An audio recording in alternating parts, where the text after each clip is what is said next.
Is up, has the accuracy, and it is good. Jake Bates throwing right side, and it's going to be intercepted. Return past the 15, past the 20, out past the 30. Has space down the sideline. 40, 35, 30. And he is gone. A pick six for Houston. Snap good, hold good, kick up.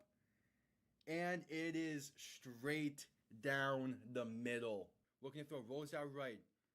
Throws end zone. Touchdown San Antonio. Cody Latimer alone in the end zone. They take a 1-point lead with 3 seconds left. 52-yarder, left hash for the win. Snap good, hold good, kick up, and it's drilled. Miami escapes week 1 with the win. Jason Sanders is looking to throw. Pass right side, wide open. Touchdown Drake London. Touchdown Drake London. Atlanta has tied this game and are an extra point away from taking the lead. Needing the 12-yard line. Handoff, Robinson left side. And going to be stuffed. A loss of 4, maybe 5 on the play. And with 50 seconds to go, the Chiefs have the ball. And most likely that does it. Ball on the 17.5-yard line. Looking to throw. Stepping up, throwing for the end zone. And caught. Touchdown Green Bay. Dontavian Wicks. 56 seconds to play.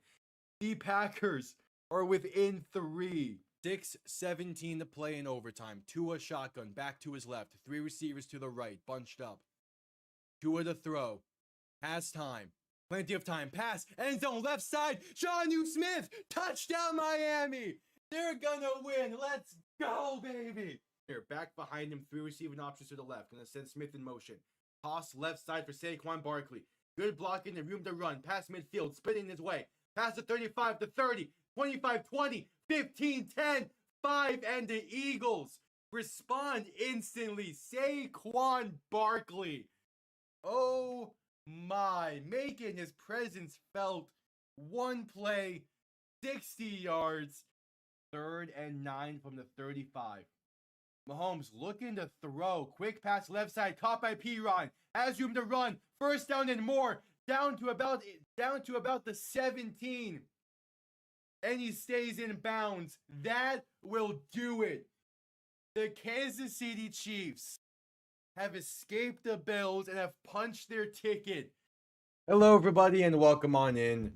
Sunday of Week 17 wraps up with a big-time matchup for the playoffs in the NFC.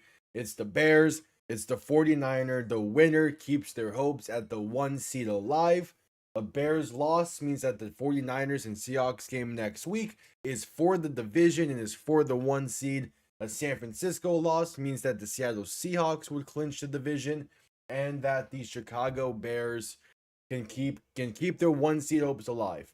The 49ers with wins this week and next means that they would go a very long stretch of time without playing on the road. Potentially their last road game would have been last week against the Colts. But obviously, stuff comes up. We'll see how this one plays out.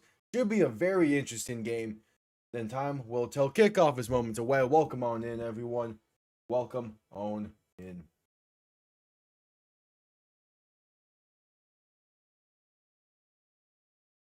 So Seattle clinches the division with a San Francisco loss tonight and the Rams loss tomorrow night.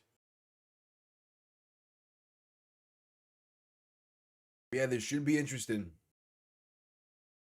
This should be an interesting one. We're a month and a half away from the Super Bowl. And a lot of how the playoffs are going to be formatted and shaped depend on tonight's matchup. Yeah, Super Bowl 60 is 6 weeks away. They're showing a bunch of Super Bowl highlights because the Super Bowl is going to be in San Francisco this year. Yeah, a ton of great moments.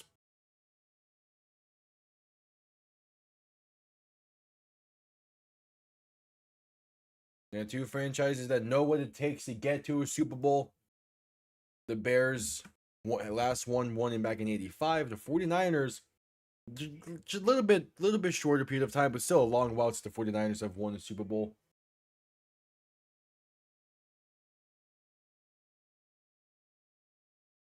As kickoff is moments away, coin toss is happening. 49ers are the favorites in this one, which I'm kind of shocked by, all things considered.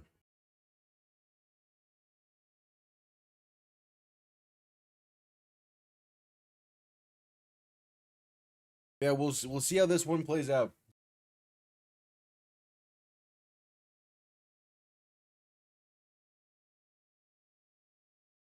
As we await the opening kick.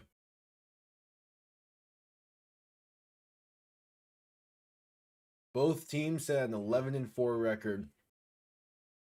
A big time matchup for this one.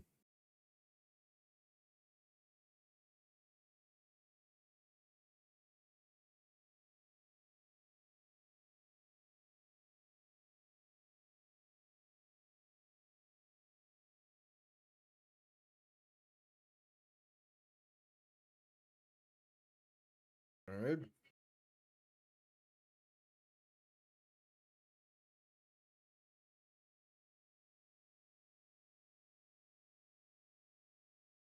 One playoff spot is open, but of course the actual seeding of things can be shaken around as the weeks progress.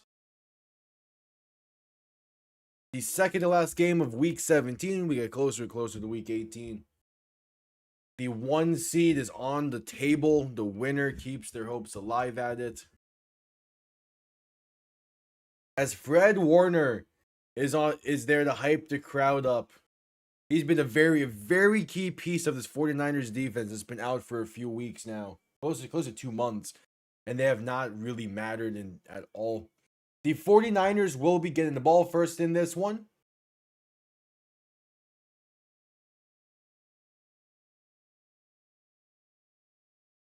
So kickoff going to be underway here soon.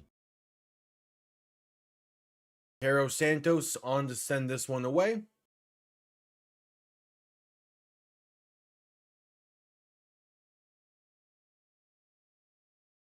And kickoff from Santa Clara, California. Sunday Night Football is underway. Going to be returned beginning from the goal line. Face out past the 15, past the 20, and brought down right around the 23-yard line of Sky Moore on the return. So out comes Brock Purdy and his 49ers offense. They have been red hot the past few weeks, have not punted since midway through November. Trying to keep that going tonight. Go Bears. Yeah. I feel like not a lot of people are giving Chicago enough of a chance in this one. Like this game has potential. Purdy in shotgun, back to his left, fullback to his right. First play of the game, looking to throw. Quick pass right side, going to be intercepted. It's picked off to the 20, 25, 20, 15, 10, 5. It's a pick six on the first play of the game for Chicago. As I was saying, people are not giving the Bears enough of a chance in this game. The first play from scrimmage is a pick six for TJ Edwards. Trying a quick slant on the right side to Jawan Jennings.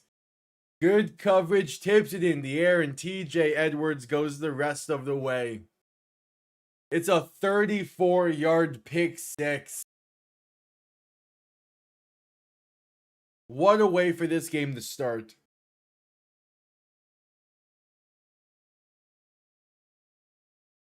The extra point is up, and it is good. The Bears strike first on the opening play of the game with a pick six. And people are not giving the Bears enough of a shot.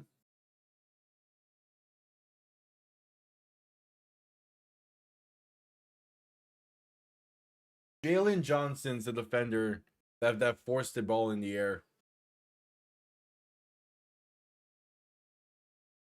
Yeah. A game that starts like that, you know you're in for something if a game's starting with a pick six. And now Brock Purdy has to go right back out there instantly. I don't think there's a better way for that game to have started. I will say this though. A few years ago, back in 2022, the 49ers on the first play of the game against Miami got scored on. They ended up winning that game, and that was Brock Purdy's first bit of action. You never know. History, his history likes to rhyme with itself. We could be seeing something similar.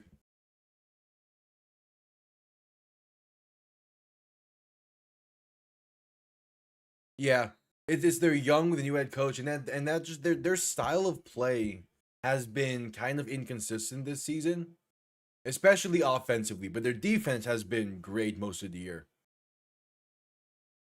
Kickoff down in the end zone for a touchback. They'll begin from the 35. So the 49ers offense is right back out there.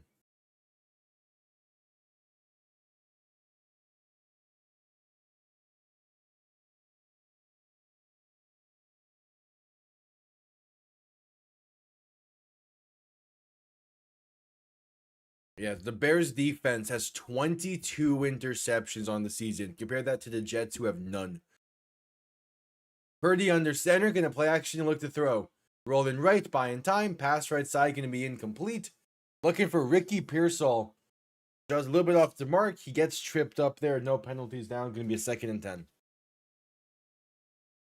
It is crazy that the Jets are 16 games into this season and have yet to intercept in the pass. Meanwhile, the Bears have had 22 now.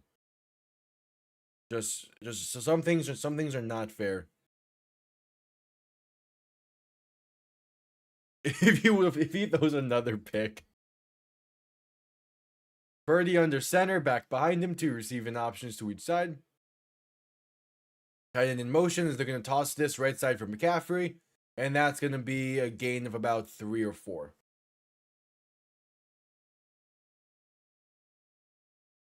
All right, a 3rd and about 7-ish.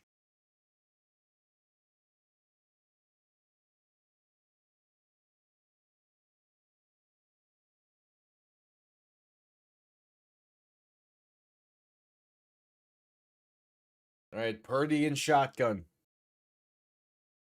Back to his right, 3 receivers to the left. 3rd and 7 from their own 38. Looking to throw. Purdy pass over the middle is caught for the 1st and more. Down to the Bear 45.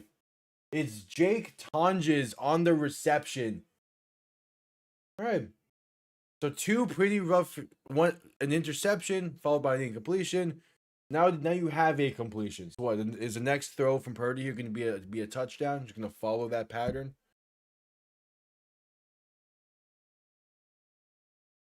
Purdy under center, back behind him, 2 receiving options to each side. Gonna hand this off right side for McCaffrey, who gets inside the 40 and down to about the 35. So a gain of 9 and 2nd and 1 coming up.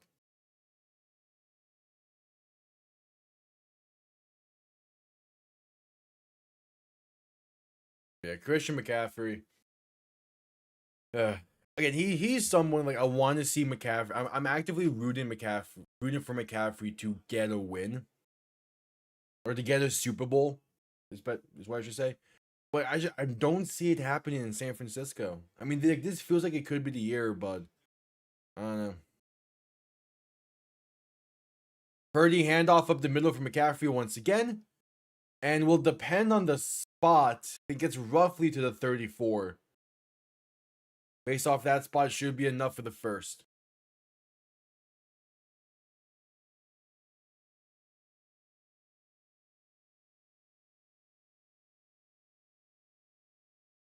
Yeah, it's similar to Saquon when he went to Philly. I was like, okay, now it's time for him to get his ring, and he got one last year. I want to see McCaffrey get one because he's that talented of a player to where he deserves a ring. But like with just how the NFL is this year, I'm not sure. I don't know how to feel about the 49ers entering the playoffs. Purdy pass over the middle is batted at the line and incomplete. Looking for a check down to Christian McCaffrey. Gonna be a 2nd and 10.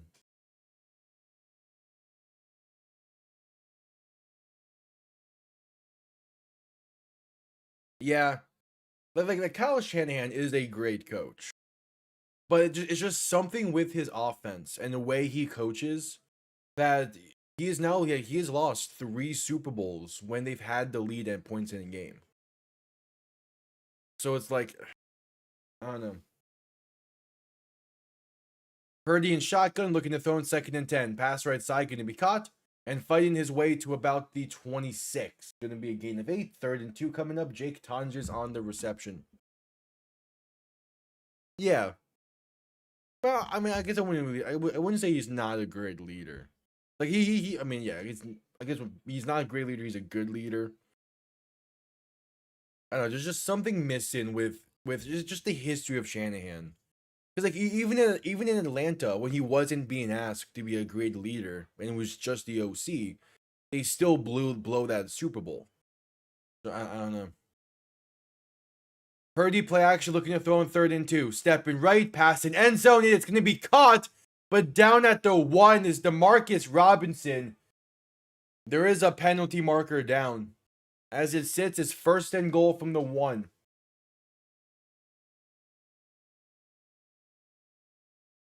It's defensive holding. That'll be declined. 1st and goal from the 1 coming up.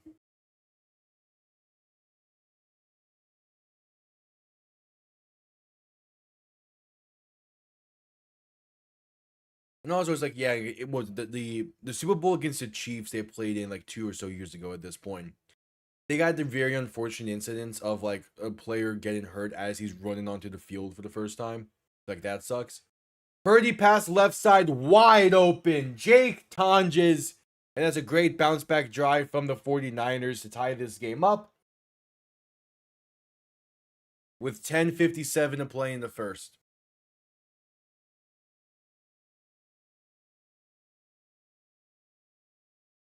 Yeah, but I could also like I can also like I could get past that because it was the first year with the new overtime rules and that was the first overtime game of those playoffs. So like I could understand not being fully aware. But it's also just more so the fact that they had a lead in that game and they blew it, just like the first time they played the Chiefs, just like when Shanahan was the OC in Atlanta for that Super Bowl 51. Did they have the ball on the Bears the entire time? I might have. We're going to do a commercial break.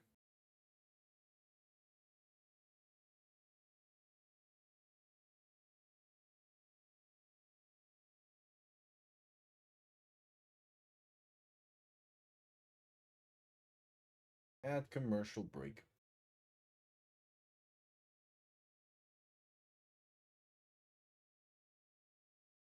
Yeah, and that's such a like prevent defense are something I'm not a massive fan of. But then like we've seen with like we've seen with a lot of Shanahan disciples. They're like, yeah, they go into a prevent offense where they just purely focus on running the ball and killing clock. Where like at some point that makes sense and that's fine. But like in a Super Bowl, when you're only up by 10, you need to act like you need to act like the game is tied.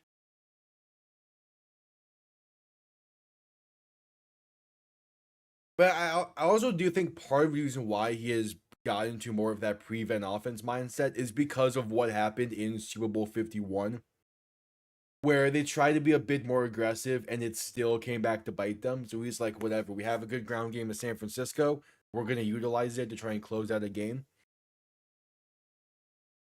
It just didn't end up working out that way.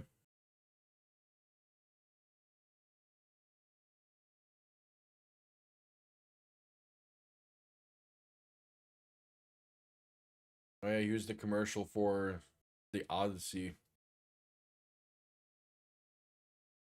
Again, I'm cautiously optimistic about the Odyssey, the Christopher Nolan Odyssey movie. I think it could be good. I just want to see more from it.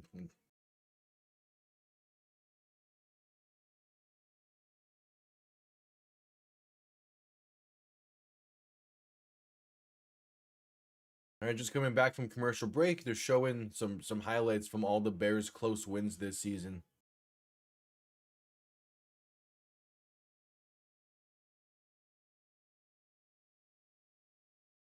Yeah, that last week win against the Packers.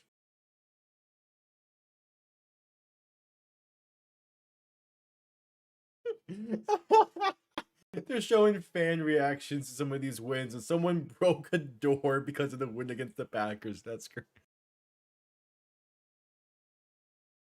I've seen some like a few of the Marvel movies occasionally when they go to theaters, like when they release in theaters. I see I think the last movie I saw in theaters was a Pharrell Williams, the Lego biopic. I don't go to theaters that much, but I probably will for that movie. Yeah, I don't go to I don't go to the theaters that much either. People also don't watch movies or like TV shows any that much either. Kickoff underway, going to be returned beginning from the goal line, base out past the 20, 25, and down to the 29. So we'll see the Chicago offense for the first time tonight, with the game tied at 7.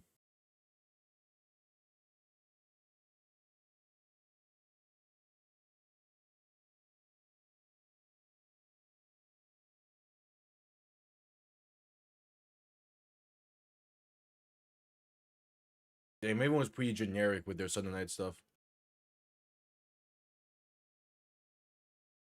I mean, it was just funny. I mean, it was just funny to see the Bills lose like that, but Philly did not play great in that game either. Williams pass over the middle, going to be caught by Cole Kmet up past the 35 to about the 36. Short gain of 7. Yeah, I'm similar way. It's NFL, it's UFO, and then it's like a little bit of hockey here and there during the season, but then playoffs all around. I'm more invested. Same with the NBA.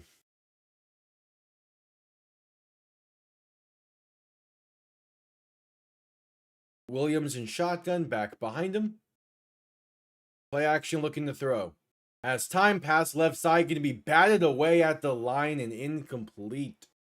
So a 3rd and 3 coming up.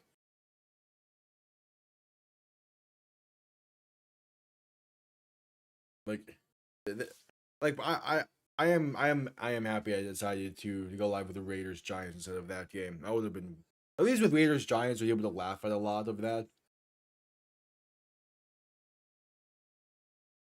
I wouldn't say the Texans have horrible. Like the Texans offense can still move. It can still actually do something in the second half of games. Williams under center, back behind him. Play action once again, looking to throw. Pump fakes left, rolls back right. Still looking, gonna throw this one away. Gonna throw this one down the sideline right side, but incomplete. Tight coverage, and now there's a penalty. Hello. It's gonna be okay. The penalty's gonna be ineligible man downfield. That'll be declined. So the Bears go 3 and out in their first offensive possession. Yeah. Yeah.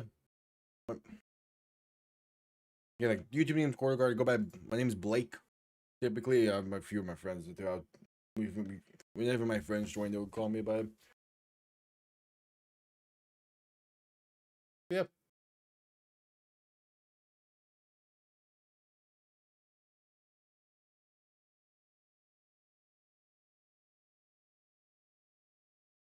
Nice to meet you as well. Welcome on in. All right, Tory Taylor said to send this one away. Punt comes off clean. And going to bounce into the end zone for a touchback. 49ers will begin from the 20. And we head to a commercial break with 9:59 to play in the first. All right.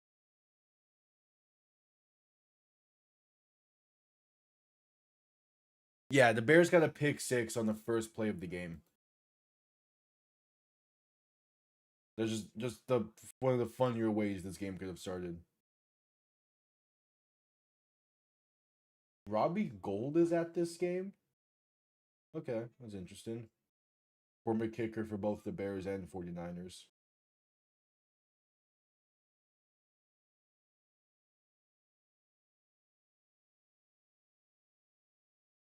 Yep, at commercial break.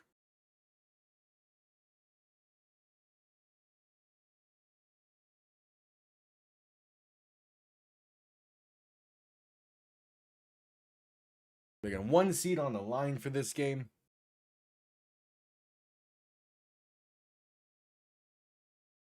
This one, I expect this to have a pretty interesting finish.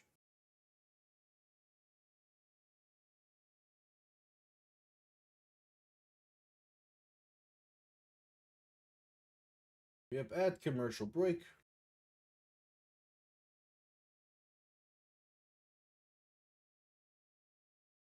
Yeah, he locked it a lot better in the second on the second drive. Here's to see how he's going to do the entirety of the game, though, because the Bears' defense and the Bears' secondary specifically, like they're kind of like an all over the field type of secondary. They do not give a lot. They do not give up a lot easily.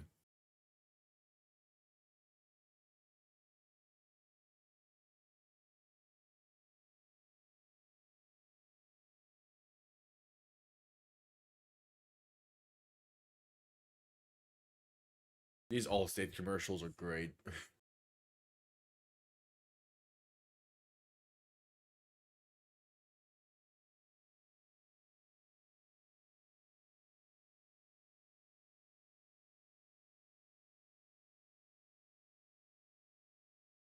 All right, just coming back from commercial break. 49ers ball in their own 20 after forcing a 3 and out. Let me see what they can do in the third drive. I have a big concern from their offense as well, but I do think that the Texans defense can propel them to a Super Bowl appearance.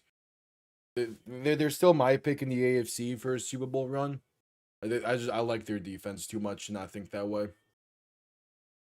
Purdy looking to throw in 1st and 10. Pass right side gonna be caught. Luckily that's caught kind of in a triple coverage there. Is Jake Tonjes for about 11.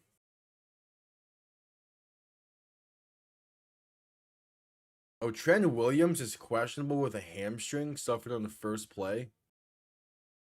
That's tough for him. That's a tough blow. Oh, that would be a great game. I actually love that matchup. Purdy handoff right side for McCaffrey. Gonna have space for about a yard, if that. 2nd and roughly 10 coming up.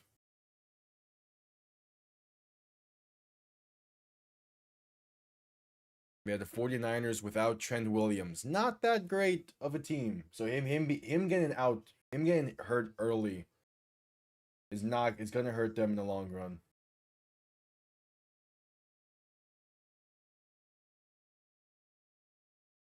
Yeah. Again, the Bears secondary has the most interceptions in the league. It's a great secondary. But a lot of that comes because of how good they are up front as well.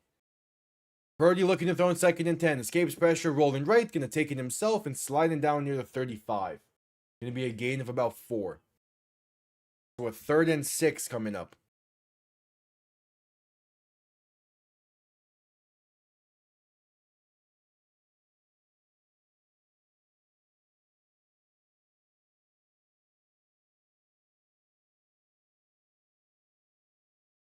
Yeah, Josh Allen struggled a bit.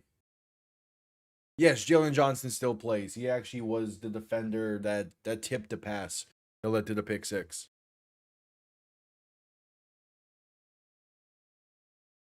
Purdy in shotgun, looking to throw in 3rd and 6. Pressure coming, passes batted away at the line and incomplete. So a 4th and 6. The 49ers now go 3 and out. Be like this is the best, like in terms of like path to the playoff wise. This is the best the Bills have gotten in a while, but their team is just not set up to capitalize off of it.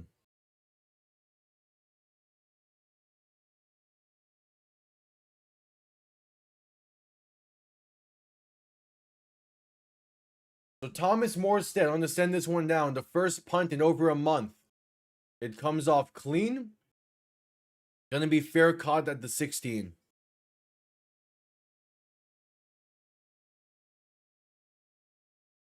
Yeah, I know for like the 49ers second drive was on the Bears for a while. I just moved it back to Chicago because they forced a 3 and out.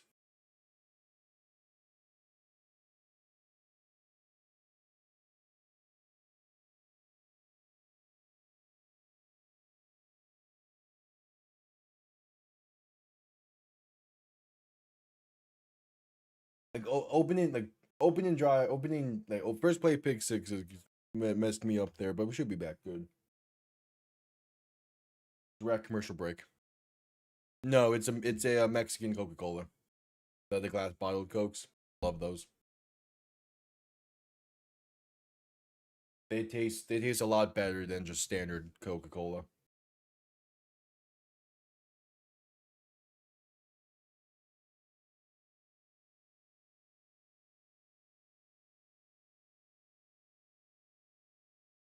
Yeah.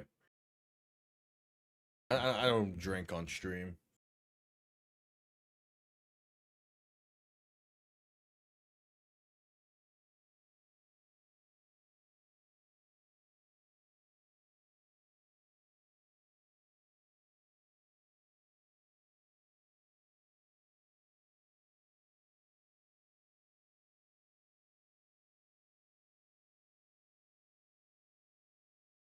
At commercial break. Oh, Aaron Glenn is trending. I gotta see these tweets. No, I probably would get drunk that night though. I'm kidding. Yeah, no. I'm pretty sure most terms of services for like streaming services make it so you're not allowed to. Or at least not like you're not allowed to get completely wasted.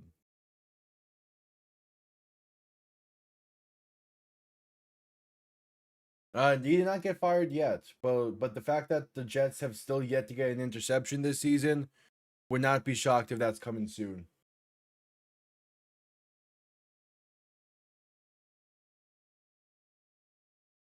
Yeah, yeah. Aaron Glenn has not been fired yet.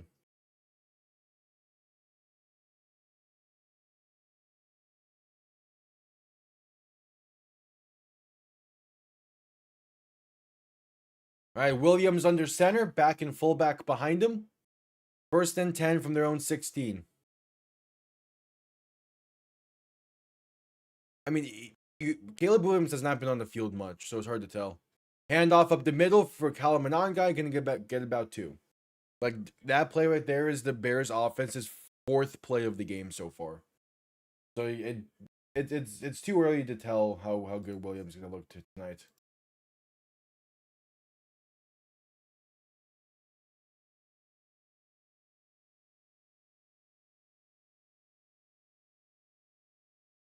It takes a minute. It takes a while to get.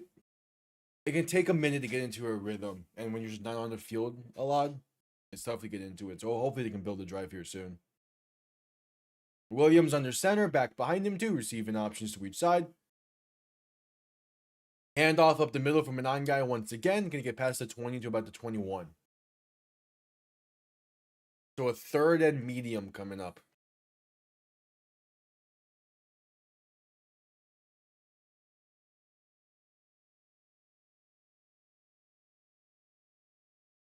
Yeah, Darnell Wright. He flew into San Francisco this morning as he was dealing with an illness. But he's out there. He's out there and he's playing. I give credit. Williams in shotgun, back to his right. 2 receivers to each side, looking to throw. Pass left side, gonna be dropped. Looking for DJ Moore. Couldn't hang on, and the Bears go 3 and out on back-to-back drives. With 6:24 to play in the first. Back-to-back 3 and outs for this Bears offense to start the game. Not great. But yeah, I mean, it's on target. It's just good coverage. So Tory Taylor on to send this one down. Punt comes off clean.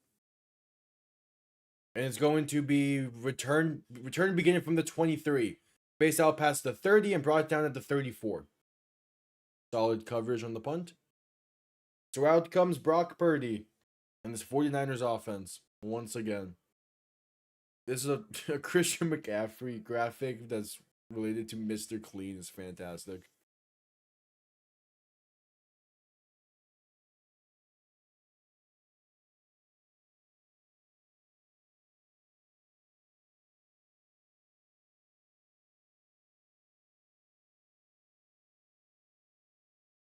Yeah, Christian McCaffrey nearing on his second 1,000-yard rushing and receiving season. Would be the first player in NFL history to do it twice. Yeah, he's just a beast of a player. Purdy under center, gonna hand this off of the middle for McCaffrey. Has space out past the 40, past the 45, past midfield, 45-40, 35-30. Still going inside the 25, and finally brought down near the 23. Christian McCaffrey, 41-yard carry on first down. Puts the 49ers well into bear territory. Just beautiful cut back inside. Just beautiful. McCaffrey is such a fun back to watch. Yeah. I'm going against McCaffrey in fantasy championships this week, and I'm pissed about it. I'm already down entering this game. McCaffrey's just going to run away with it.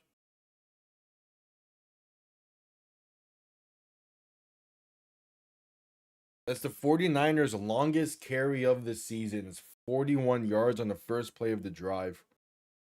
Because of course it is.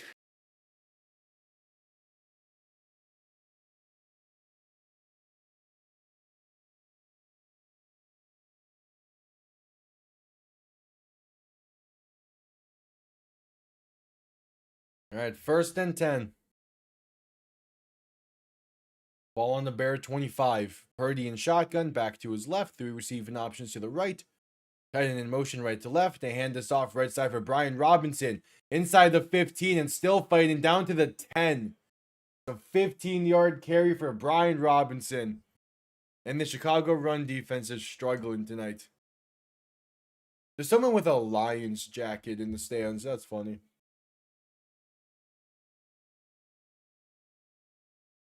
The 49ers are just one of the better run teams in the league.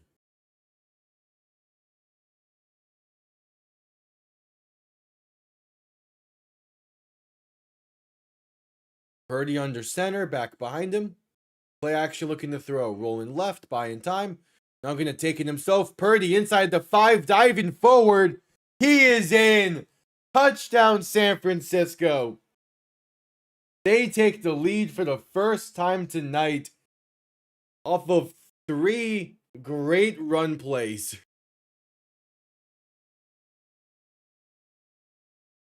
The drive started off with a 41-yard carry, followed up by a 15-yard carry, and then a 10-yard scramble to find the end zone.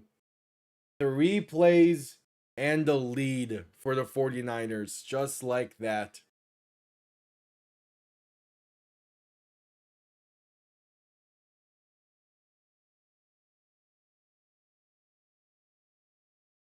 All right, the extra point is up, and it is good.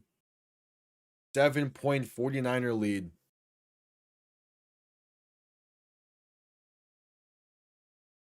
I mean, I would not be shocked if then the 49ers are a team that can run it 50 times a game and put up 70.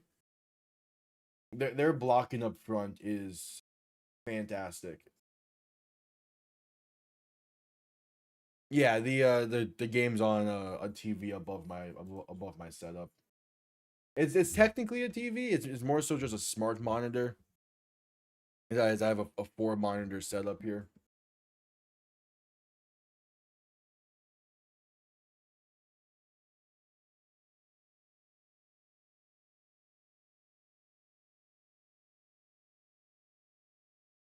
Yep, add commercial break.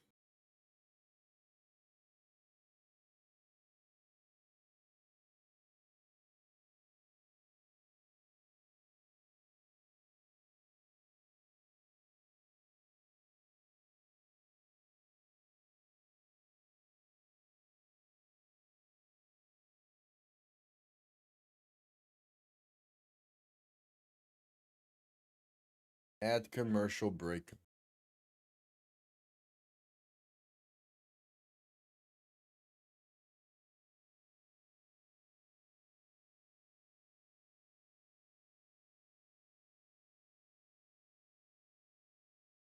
Still at commercial break after the 10-yard scramble from Brock Purdy. I definitely am missing Netflix's commercial timer.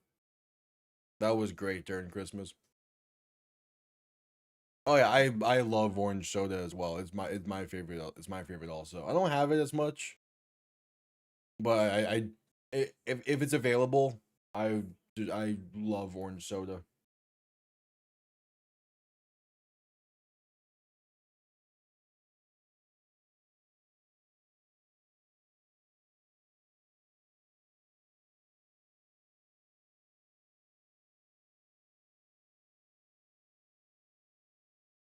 Braid used to be up there, but I kind of just like fallen out of it.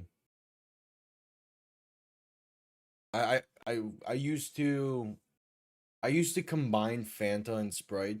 I like McDonald's and stuff, and loved it. But I've since I've replaced Sprite with like Diet Coke and Pepsi. All right, just getting back from commercial break. See the Bears offense once again.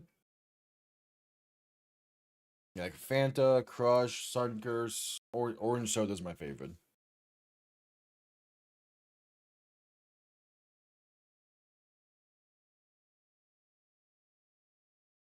There's 4:52 left in the first quarter, and the Bears have yet to get a first down in this game. And to be fair, they've had 2 offensive drives. Kickoff underway, going to be down in the end zone for a... No, can they return this? All right, return about 2 yards deep in the end zone. They get past the 20 to the 23. All right, that's an interesting choice. No, I don't have any. I don't have any on me right now. We had some during the Saturday games, but we ran out. I just haven't restocked yet with that.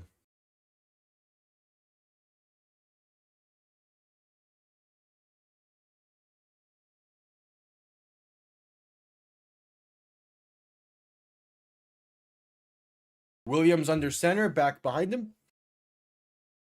2 receiving options to each side. Play action looking to throw. Has time. Pass left side. Going to be incomplete. Pass is tipped. Looking for Colston Loveland. It's tipped. Kind of in the triple coverage. 2nd and 10 coming up. I had a sub. And in Florida, there's a grocery store chain called Publix, and they make some fantastic sub sandwiches. So I had one of theirs.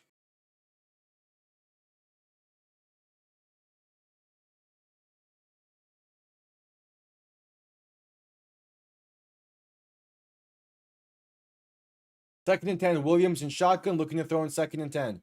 Pass left side can be caught by Luther Burden, who has space past the 35 and out of bounds near the 38. He ruled out the 33, actually. Really? Yeah.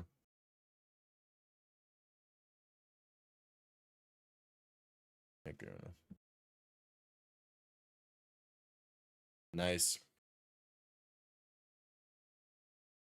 Yeah, I had some leftovers before the Dolphin game earlier. So it was just, I had to go simple for in between. Williams under center, back behind him, 3 receivers to the right. Gonna hand this off right side for DeAndre Swift. Has space past the 35, past the 40, and down to about the 42.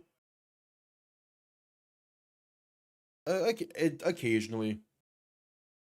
It's not like a favorite, but a good meatloaf I could eat.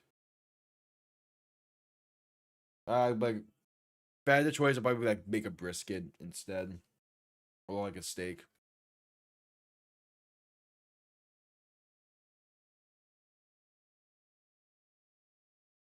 Williams in shotgun, back behind him. Play action looking to throw in 2nd and 2. Dump off left side, can be caught with some blockers. It's Cole Kmet to about the 49. Oh, chicken. Pretty much chicken anything. I love it. In part because when I played high school football, like the number one record, the number one like, hey, just eat a ton of this food during that was chicken. So I had a ton of chicken then, and kind of just have stuck with that diet. Not obviously not to the same degree, but for the most part. Penalty on the play is a low block against the 49ers. Going to tack on 15 and another first down pick up there. So it'll be 1st and 10 from the 49er 35. Yeah, like smash. I love smash burgers. There's a place near me that is fantastic, and I wish it wasn't a local place, but it is, and I kind of hate it, but I love it at the same time.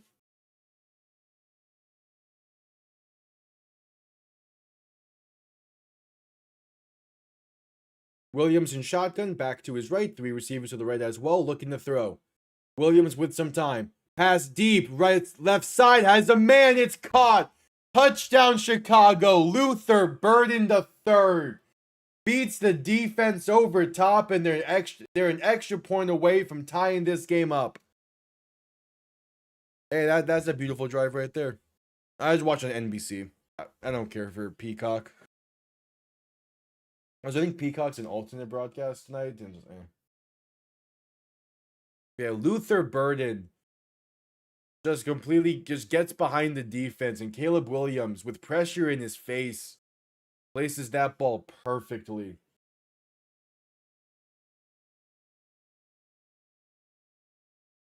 All right, the extra point is up, and it is good. Nearly blocked there. All right, and there's a penalty on the extra point. What is it?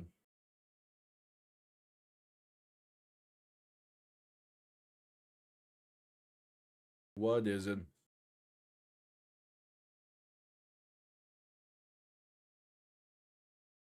Yeah, it seems to be on San Francisco.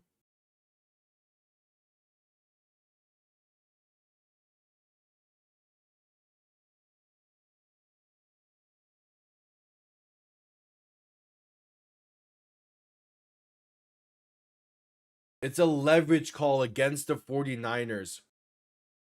They're going to enforce it on the kickoff. So the extra point stands. They'll now kick it off from midfield.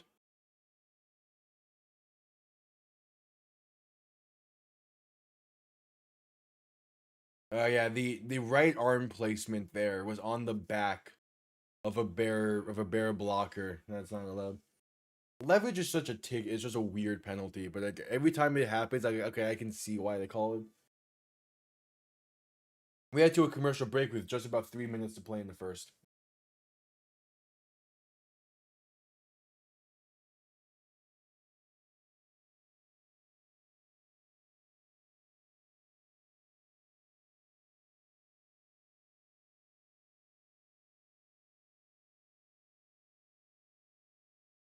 I need Nick Sirianni to just stop.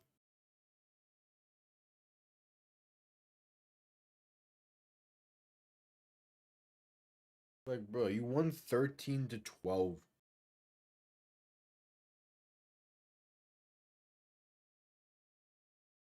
Ask Perna about what? Peacock? Perna is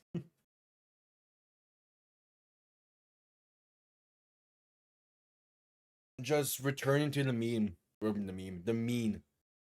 Like, there's several moments throughout that first half of the season where, like, the Colts were not playing a lot of great teams. Like, they had that win against the Chargers, and that was really impressive. Oh, leverage, yeah. I mean, that was really impressive. But, like, they finally, this back half of the season, they were finally playing, like, really good defenses with really good pass rush.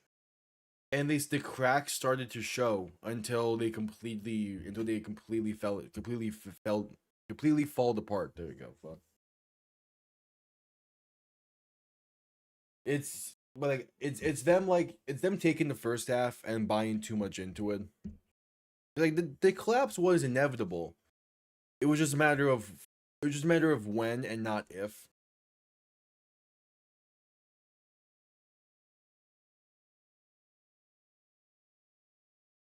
Yeah, like leverage is weird. And then that's why you don't see that's why when you see kicks blocked at the line, it's like it's through leverage. But for some reason that's allowed, but not other stuff, Hey, Simu Liu is at the game. Hell yeah.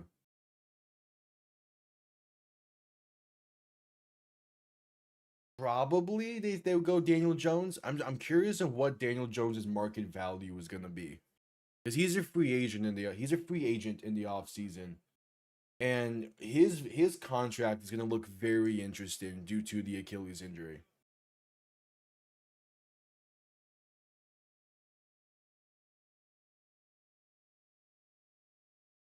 All right, so kickoff is going to go straight out of bounds. The 49ers will begin from the 25.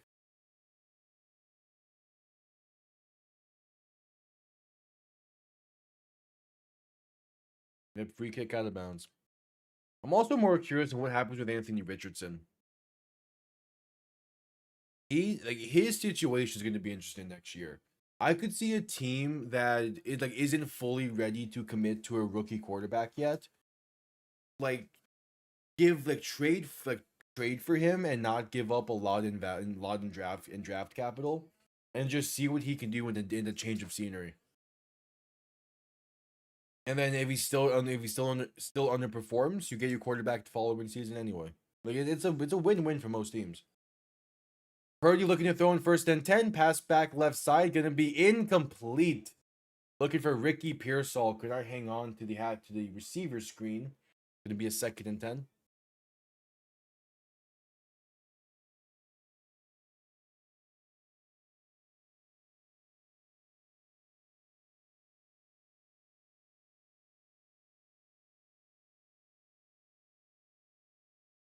So second and 10. Like Arizona, I could see grabbing Richardson. I could see Miami taking a shot at it. I could see the Jets. Purdy play action looking to throw in second and 10. Has time. Pass left side. Going to be caught by a wide open Ricky Pearsall. Pass midfield and down to about the 46.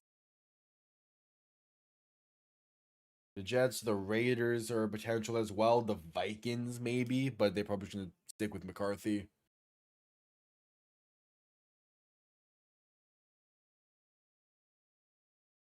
I don't know. Anthony Richardson's situation is getting lost amongst the draft discussions and other quarterback availabilities. But that's probably one of the more interesting situations for me. Purdy handoff up the middle for McCaffrey, gonna get about 6. 2 minutes to play in the first quarter.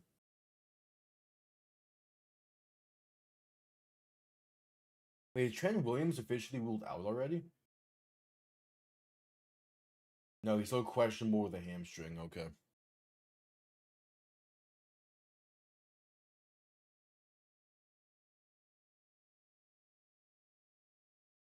Purdy under center, back behind him. Handoff right side for McCaffrey. He's gonna break free from 3 Bears, and still and manage to pick up a yard. There is a penalty down.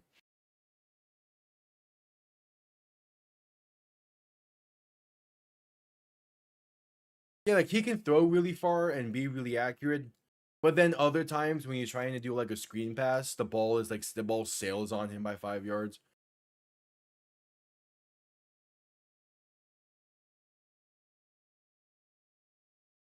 All right, they're picking up the penalty. It's gonna be third down.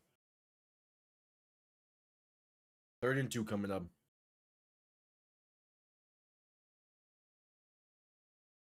A team that's going after Anthony Richardson, it needs to be a team that has a good system in place. So I guess like Minnesota could work because Kevin O'Connell is seemingly a quarterback whisperer for former bust. As Purdy gonna play action and keeping himself right side, has space for the first, diving forward to get a gain of 3.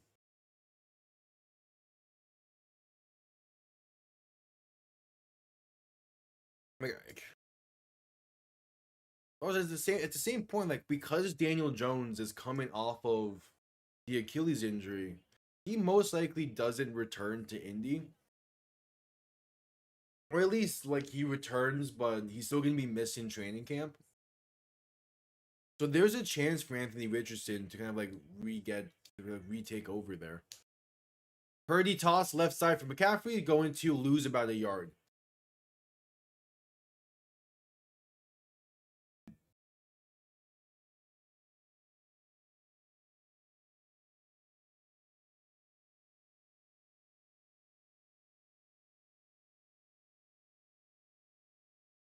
So 2nd and 11, Purdy in shotgun, back behind him. Fullback to his left. They do not need to snap the ball if they don't want to. The game clock is 2 seconds ahead of the play clock. Yeah, they're just trying to get Chicago to jump.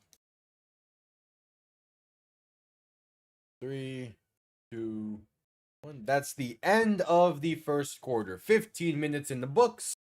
All tied up at 14. 49ers ball on the Bear 34-yard line. Yeah, and just like take that year to develop. It's possible. It's like Anthony Richardson did not play a lot in college. He had that one season at Florida. But besides that, like he is still a very inexperienced player. So it could just be like he's inexperienced entering the league. He gets thrown out there in Indianapolis, which we're kind of in a weird situation when he joined them. And then there's like a lot of pressure on him. Kind of like maybe it got to him a bit. So now that he took a year, didn't we have to worry about anything? Kind of just exist, especially with also dealing with his own injury. Maybe he's now like ready to go again next year in Indy, or maybe he just needs a change of scenery. Who knows? Time will tell. I do think Anthony Richardson could be a really good quarterback, though. I also feel that way still with Trey Lance to an extent. Obviously, not like a potential franchise quarterback, but Trey Lance can be a serviceable player still. He just needs the experience and he needs the reps, which he never was able to get in San Francisco. That's why the UFL is a thing, and I can see Trey Lance eventually making his way over there just to get more game reps. I mean, Anthony Richardson has a great arm to him. The issue is his accuracy. Because like he'll have throws where it's a beautiful 70+ yard pass in the air that is placed absolutely perfectly, and then he would have others where the defender is like where the receiver is in comparison like right in front of him, and he'll just short arm it and miss it. So like it's his accuracy he needs to work on, but you can't really work on that when you're not actively playing. I mean, you can through practices and stuff, but like during the season, since he's one been hurt this year and two was slated to be the backup, he was not going to be able to work on that. That's something that he needs to work on during the off season. So we'll see.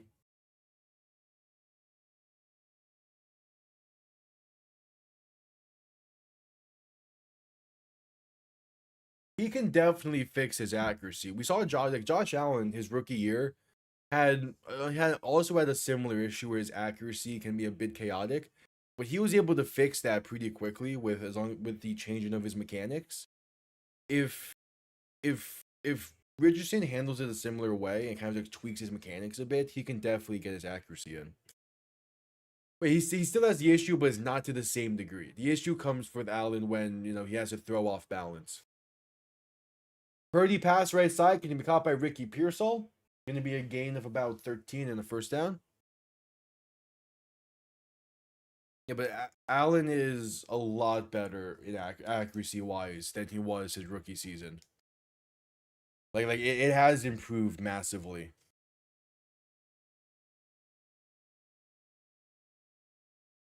I mean, not to the same degree. Like last year, he did not throw a lot of interceptions. Purdy handoff up the middle for McCaffrey, has space inside the 10 and down to the 5. How many interceptions does Allen have this year? No, it's definitely more than he did last year, but I don't think it's to the same.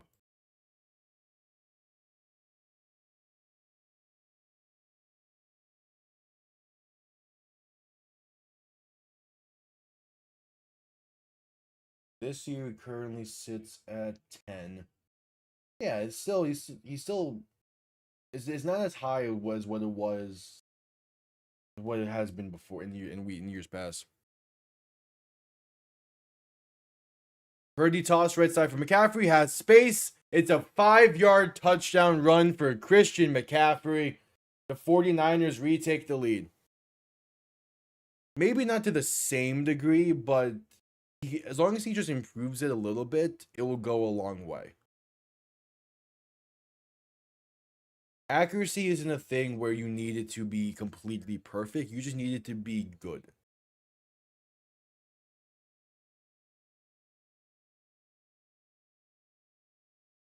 Yeah, absolute perfect blocking up front. McCaffrey is untouched to the end zone.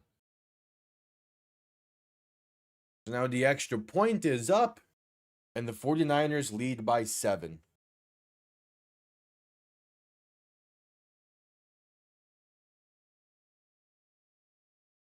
Yeah, beautiful blocking up front.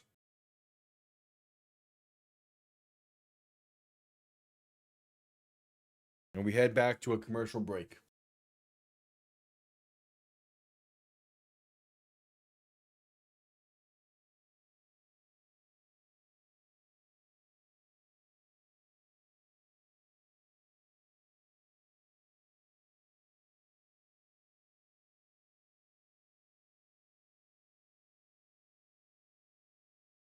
At commercial break.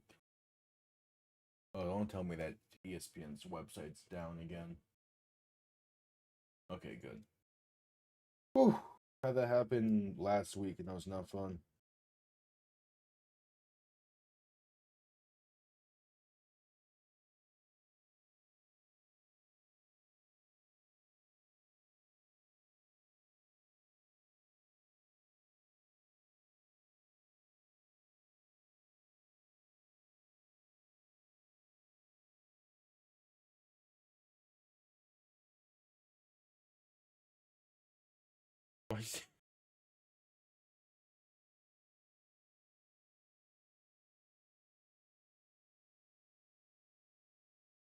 All right, at commercial break.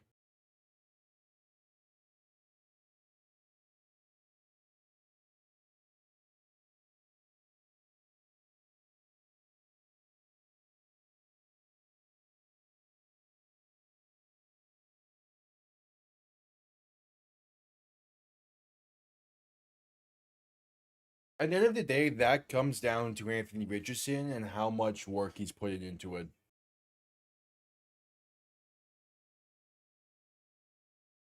And it's how much work he puts into it, and also the fact that like if he can keep the mindset that he has during practices when he's working on it into games.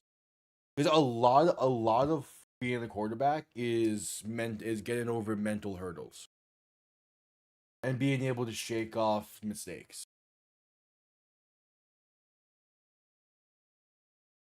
So at the end of the day, it comes down to Anthony Richardson. I still think he definitely has the talent and he has the rough framework to be a good NFL quarterback.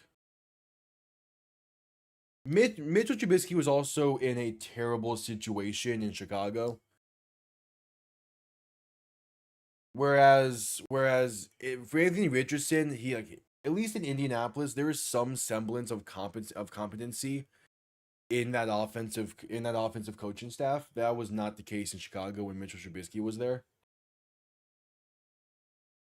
So I'm a little bit more confident in what Anthony Richardson is being taught than what Trubisky was.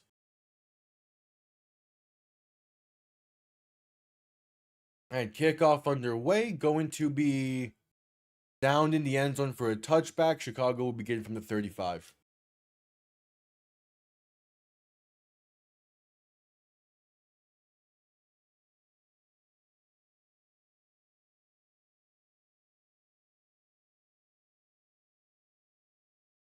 And I think serviceable backup is where Trubisky will stand for the time being. Obviously, like he could have like a Sam Darnold or a Daniel Jones type resurgence, but it won't be for a while. And because like I'm not sure when he'll get that opportunity the same way that they were able to through like injuries or just winning out. But it's gonna be interesting to see when he gets his chance again. Williams handoff right side for Kyle Monangai. Has space. Past midfield and down to the 47. That's a touchdown saving tackle there from Jari Brown.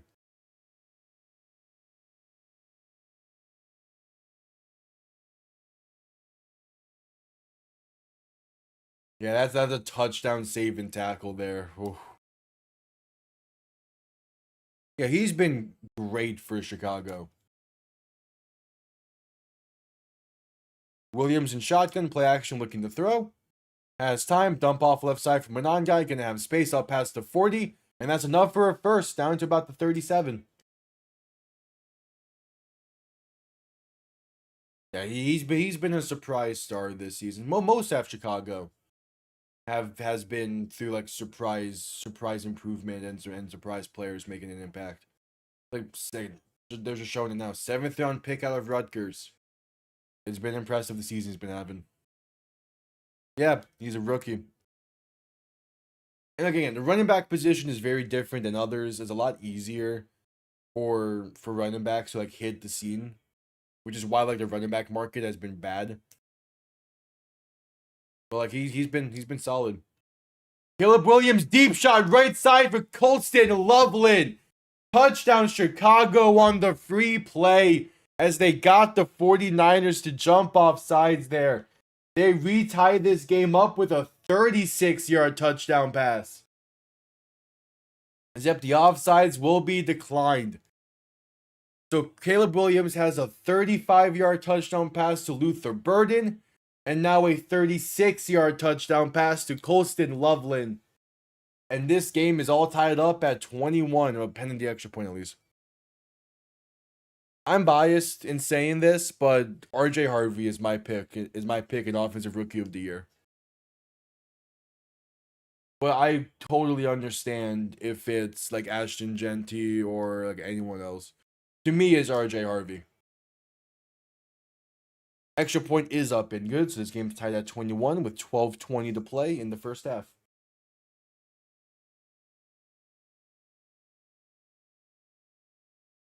This has potential to be up there with like Rams and Chiefs from 2018 in terms of primetime matchups like that. This has potential.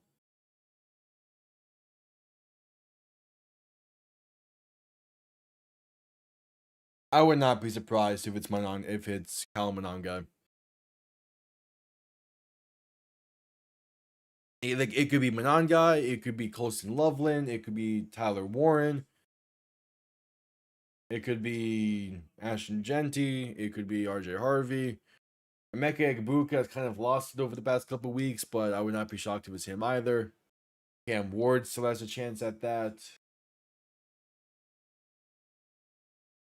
Jackson Dart, like I would not be surprised unless it's like truly someone that I have not heard their name called a lot during games. I would not be surprised by it.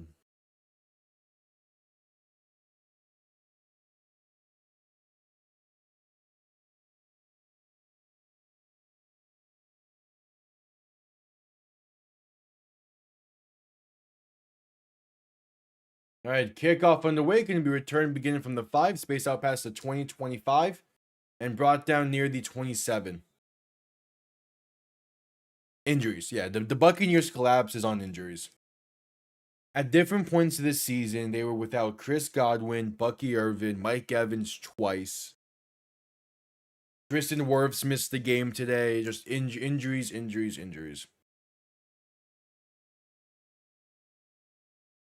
Yeah, Terrence Ferguson would be the one. I would be surprised about.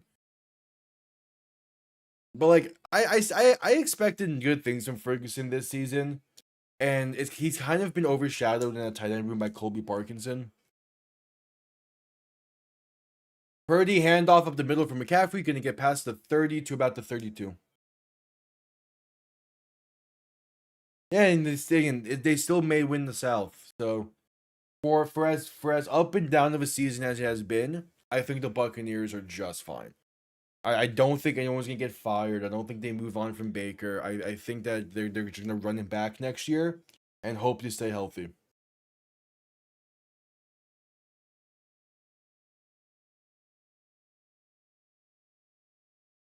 Like, even Baker. Like, Baker's been playing through an injury since that Rams game a few weeks back. Purdy fakes a toss left and throws it back right. Going to be caught for a first. Past the 40 to about the 42. Is Jake Tonges on the reception. Yeah. Back in my, yeah, when Higbee retires, yeah. Back in my NFC West preview, I talked about Terrence Ferguson and how he can be to what he can be for Matthew Stafford what what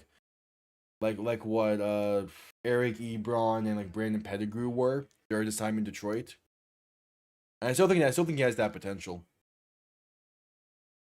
McCaffrey handoff right side for a gain of about 3 up to the 45.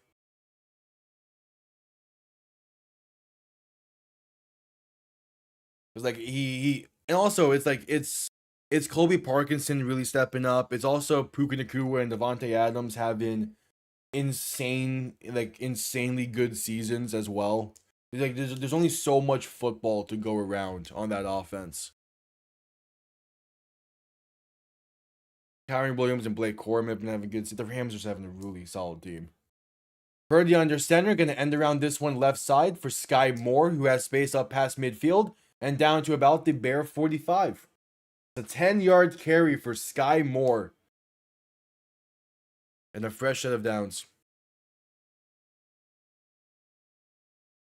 Terrence Ferguson has made a few great plays the past few weeks and throughout the season. Like you can tell that it's there for him.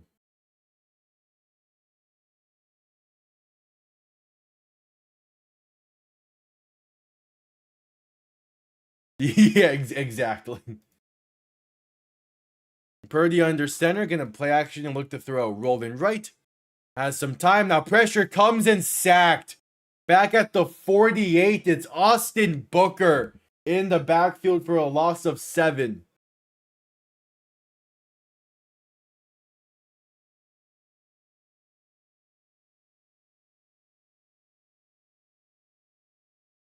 Yeah. And it's those little things that would lead to more opportunities in the passing game for him.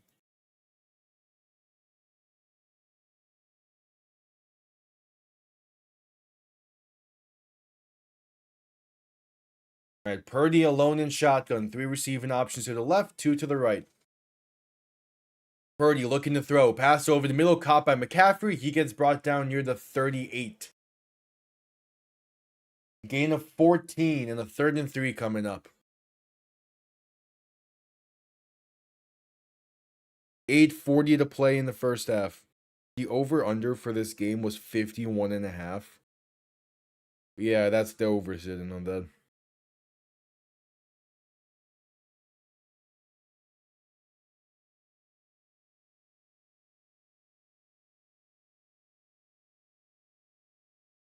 All right, 3rd and 3. Purdy under center, 3 receiving options to the left, back behind him. Play clock winding down. They're not going to get that snap off in time. They'll call their first timeout.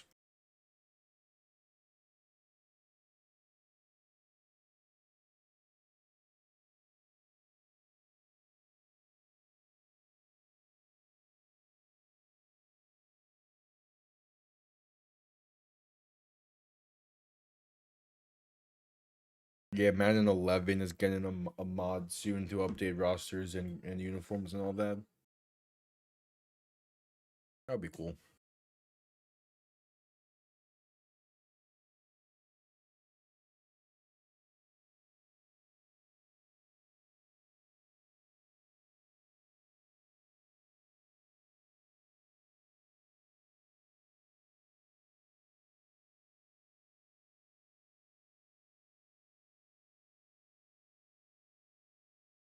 Yeah, the Philadelphia Eagles are 2-0 when completing 0 passes in the second half this year. How? Purdy and shotgun back to his right. Looking to throw in 3rd and 3. Has some time. Pass left side. Going to be incomplete. Looking for Jake Tonges. It's Jaquan Brisker in coverage. And it's a 4th down coming up from the Bear 38. 8:07 to play in the first half. And the 49ers have a choice to make. Who's their Jake Moody's their kicker, right? No, he's in Washington now. Who's their kicker again? The amount of teams have just been swapping kickers is Eddie Pinheiro. Yeah. Anyway, the offense staying on the field. Purdy in shotgun, back to his right. 3 receiver options to the left. Looking to throw in 4th and 3. Pass over the middle, going to be caught for a first as he's brought down at the 25 for Ricky Pearsall on the reception. Yeah, Jake Elliott's the Eagles kicker. I'm talking about the 49ers there because I just blanked on it. It's Eddie Pinheiro. The amount of teams, the amount of kickers that have been on like 3+ locations this season. It makes me happy that Miami like got Riley Patterson and he's been solid this year. Purdy under center, gonna hand this off right side for Christian McCaffrey, who gets brought down at the 20, a gain of 4. Yeah, the Eagles' offense this season is absolutely mind-numbing, but it works. So, I mean, technically it works. It's not really. As one of those, it works, but really, how much does it work?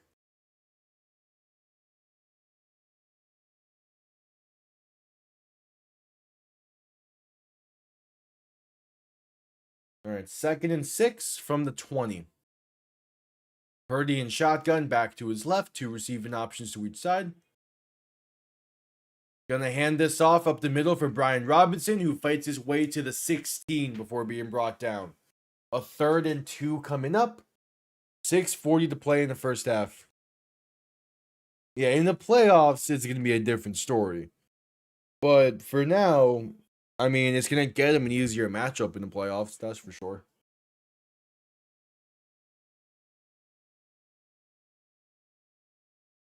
I mean, technically it will. There's no way for the Eagles to be the 2 seed, right?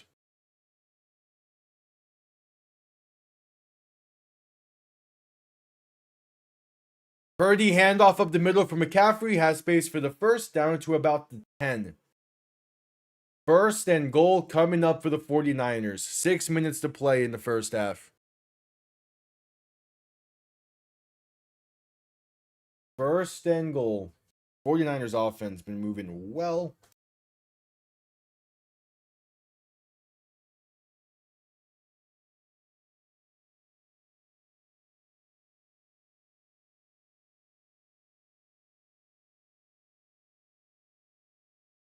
Purdy under center, going to toss this right side for McCaffrey, and going to be met behind the line for a loss of about 2.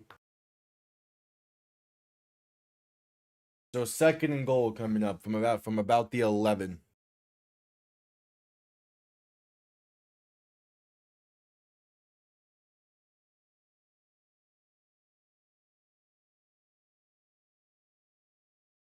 Devon Achane currently at 1,838 yards from scrimmage this season. The only Dolphin to have more was Ricky Williams in 2002.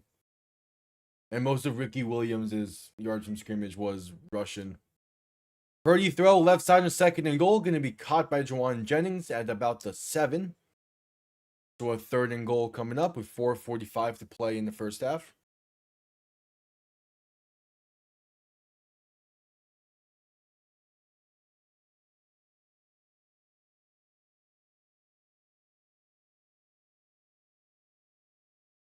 So 3rd and goal. No, yeah, we all good. We all good. Don't worry about it. Purdy looking to throw in 3rd and goal. Pass over the middle is intercepted again. Return past the 5 and sliding down at the 7. There is a penalty in the end zone. As it stands, it's CJ Gardner-Johnson on the interception.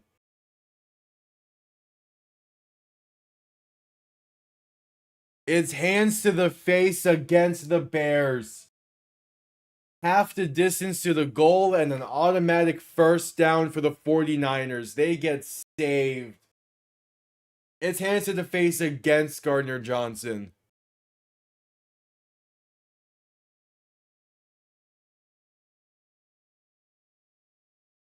Oh, that's minor, but yeah.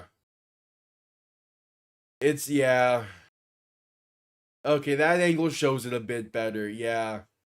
That's hands to the face, and that's such a bad penalty to take.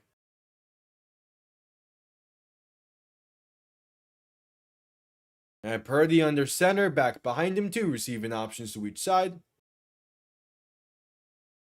Handoff left side for McCaffrey, going to get back to the line of scrimmage for no gain. Essentially, it's just you put your hands on the face mask when it's not when on someone who's not the ball carrier's face mask. So like it's with like a D lineman when they initiate contact, they initiate it closer to the face mask or to the head area. A defender on the break of the route when you're trying to press them, you accidentally hit the face mask.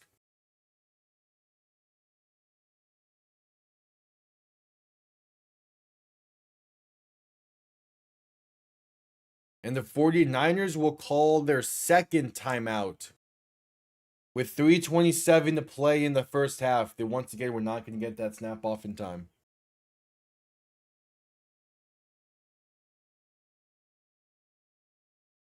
$3:27 to play in the half. It very well might. It very well might.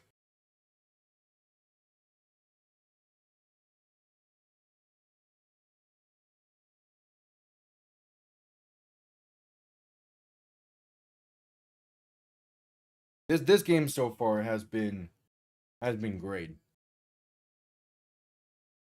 And it starts with the pick six on the opening play. Caleb Williams has two 35-plus yard touchdown passes. The 49ers are able to move the ball really well. Purdy in shotgun, back to his right, two receiving options to each side. Shift in the back to his left. Purdy, play action, keeping it himself, and he walks it in. His second touchdown run of the game. Brock Purdy from 3 yards out gives the 49ers the lead once again. It's a 15-play, 72-yard drive that spanned 9 minutes just about. A beautiful drive. Yeah, that read option is working against this Bears defense. And it works because you have to focus Christian McCaffrey so much. Extra point is up, and it is right down the middle. 3:23 to play in the half. The Bears have all 3 timeouts, down by 7. And the Bears get ball to begin the second half. So they're in a really good spot here.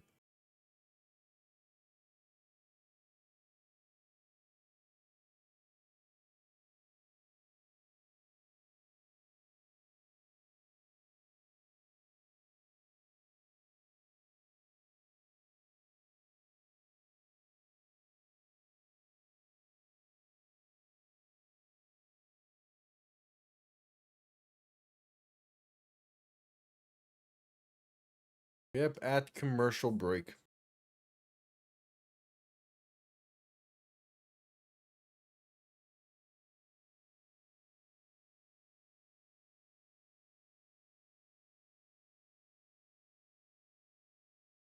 At commercial break.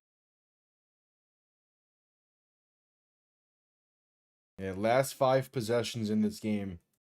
5 touchdowns.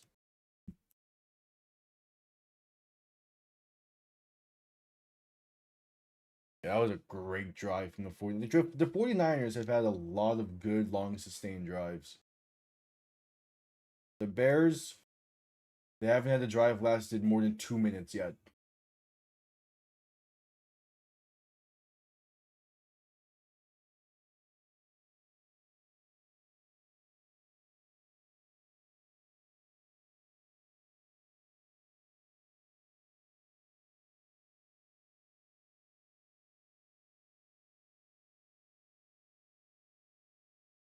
At commercial break.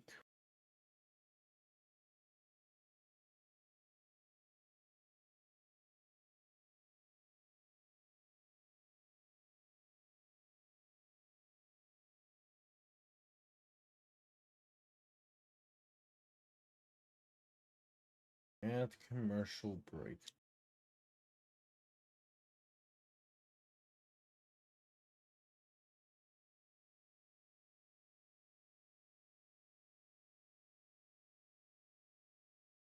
some NBA commercials there. As we're just coming back from commercial break, they're showing Fred Warner up in his suite.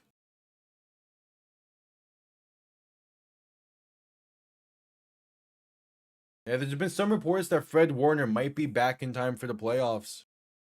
And that could be a massive addition to the 49ers defense.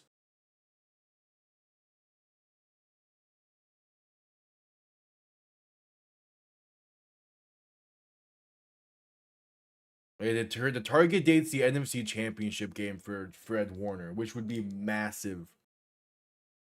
But you got to get there first. Kickoff underway. Going to be returned beginning from the 1 yard line, space out past the 20, 25, past the 30, and out of bounds to about the 32. There is a penalty down. And this is going to be pushed back a bit.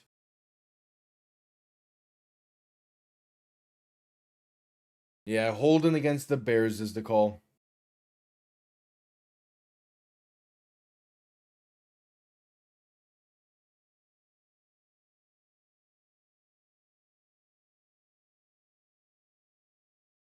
So 1st and 10 from their own 20.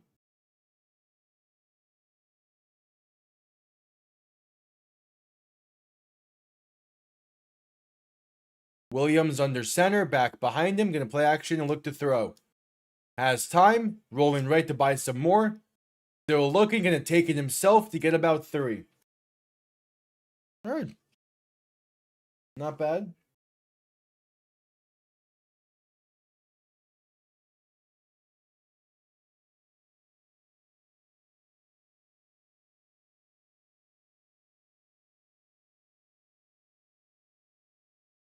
So 2nd and 8.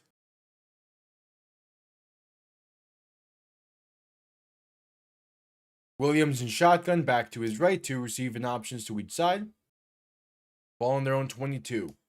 Williams toss right side for DeAndre Swift, has some blockers for a first as he gets to the 31.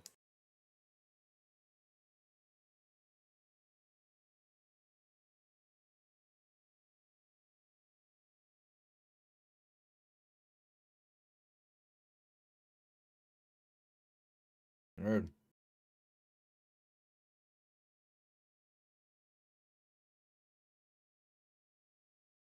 First and 10. Williams under center, back behind him. 3 receiving options to the right. Man in motion, left to right as well. And that's the 2-minute warning. 2 minutes to play in the first half. In a 28-21 game. That's been all offense minus the first play of the game. And we head to a commercial break.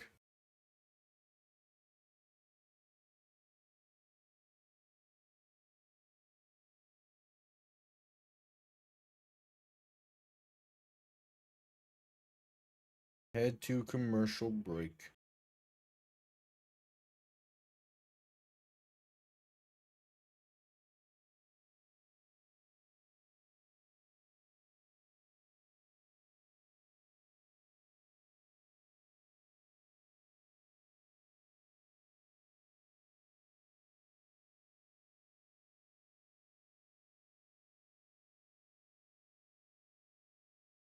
At commercial break.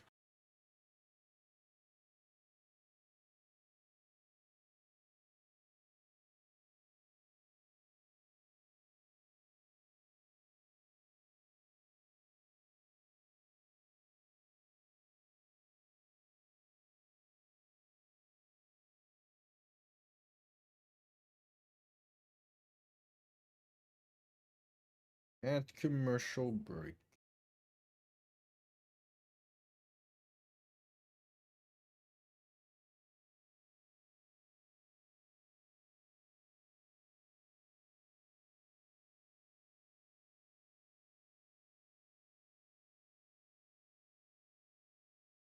No, like none of these shows right now interest me. But again, to the same degree, I'm not typically a show person anyway.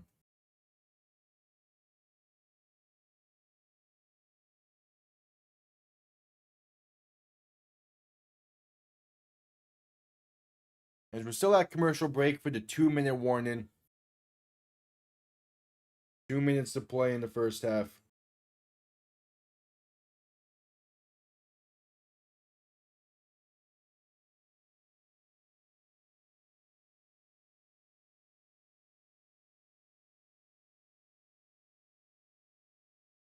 All right, just getting back from commercial break.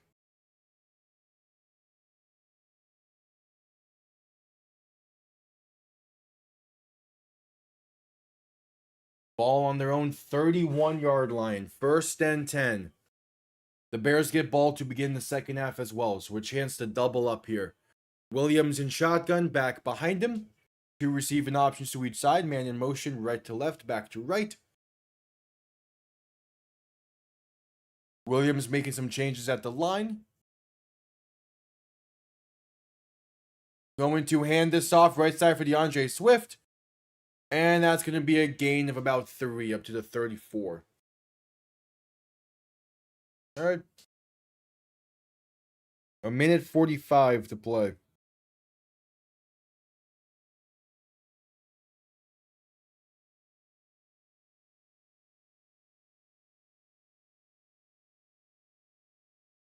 So 2nd and 7. Williams in shotgun. 3 receivers to the left, 2 to the right, looking to throw. Williams with some time. Now going to roll to his right to buy some more. Pass in right side. Going to be overthrown. Looking for an open Colston Loveland. So 3rd and 7 coming up.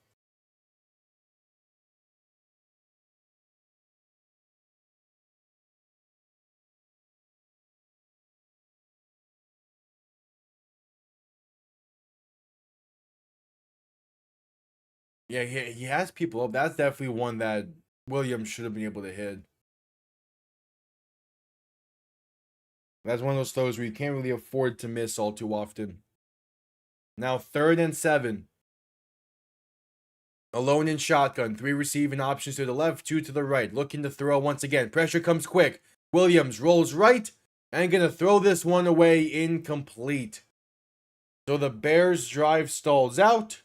The 49ers will have a chance to extend this lead before the half. And this is where we might start to see the pull away.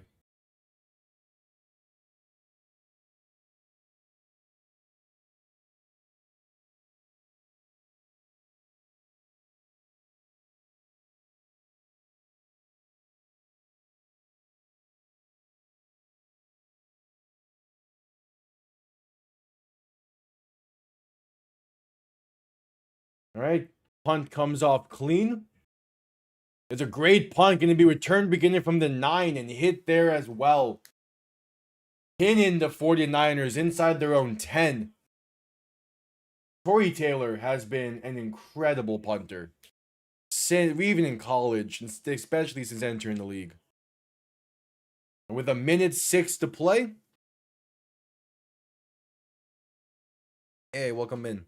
Welcome in. Weird timing because we just hit a commercial break, so I'll quickly bear it back.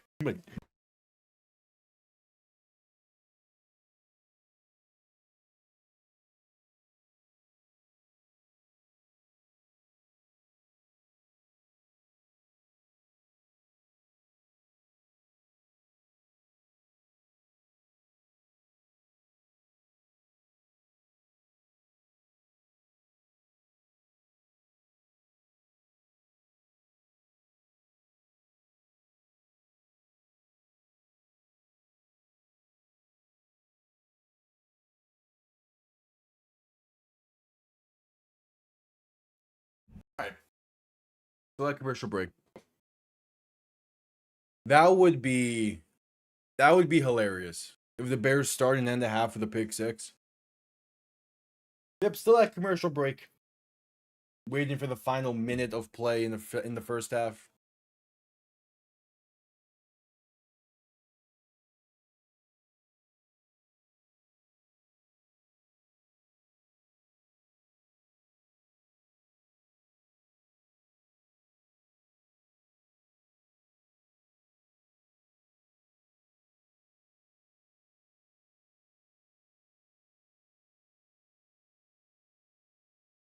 Yep, at commercial break.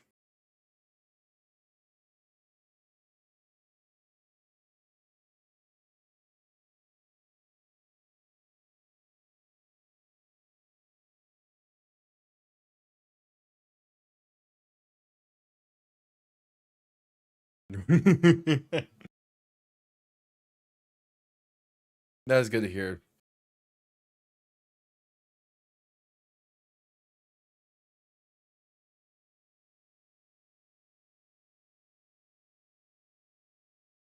As we're just coming back from commercial break. 1:06 remains in the first half. Yeah. I mean, it's kind of a can we say a wild day of NFL football? I feel like most of the games kind of came and went. Purdy in shotgun, back to his left, 3 receivers to the right. Ball on their own 9-yard line. Purdy looking to throw. Pressure coming, rolling right, breaks off 1 sack, and going to take it himself and be brought down for a gain of about 2 or 3. Going to say a gain of 2 to the 11, and the Bears will call their first timeout. Yeah, the Seahawks are close to winning the division. The Patriots won the AFC East today as the Eagles somehow beat Buffalo. Browns beat the Steelers to make next week's game between the Steelers and Ravens a one and done for the division. Buccaneers Panthers next week's a one and done for the division. The Raiders are the only team remaining with 2 wins as they lose to the Giants pretty badly today.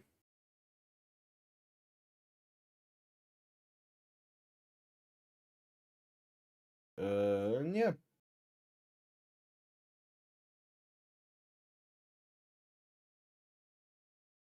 Second and 8. Purdy in shotgun, back to his right, 3 receivers to the left. Handoff up the middle for McCaffrey. He's going to fight his way to about the 17. So a 3rd and 2 coming up, and the Bears will call their second timeout. Yeah, Geno Smith got hurt. It's according to Pete Carroll, it's a high ankle sprain. So he still might play next week. Though I think if the smart decision is to just put in Kenny Pickett, but we'll see how the week goes on. We're supposed to be getting some Week 18 announcements soon. Because it does typically happen on Sunday Night Football. Or at least they announced a Sunday night game during this one, and then the Saturday games will be announced tomorrow night. As that's when ESPN is getting the 2 Saturday games this year. Purdy in shotgun, back to his right. Gonna motion that back out wide now to the right. So it's 3 receiving options to the left, 2 to the right. Purdy alone in shotgun, looking to throw. Has time, pass over the middle, going to be caught, breaks off 1 tackle, and gets brought down near the 22. Enough for the first is Jake Tonjes on the reception. And this clock is going to run. 35 seconds to play in the half. Purdy in shotgun, back to his right, looking to throw in 1st and 10. Pass over the middle, caught by Demarcus Robinson for a gain of about 5. And they're going hurry up once again with 23 seconds to play in the half. Purdy in shotgun, back to his left, looking to throw. Has some time, pass left side, caught by McCaffrey. Going to be enough for the first to about the 33. And the 49ers will call their final timeout.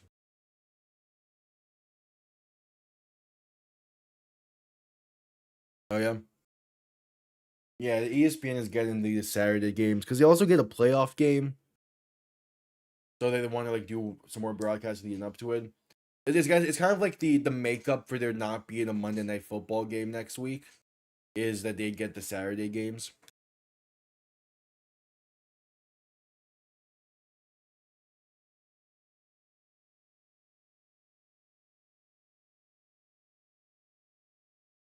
You have 12 seconds to play in the half.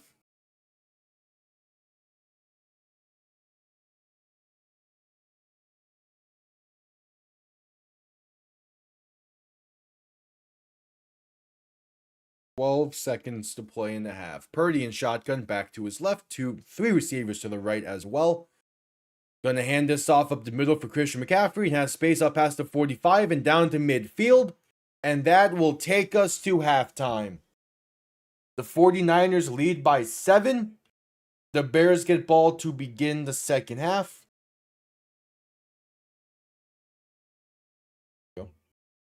And we're at halftime. A 49 point first half. But I mean, the 49ers are looking good. And they had that pick six on the first play of the game, but besides that, they have just been in control. We'll see what Chicago has in store for the start of the second half.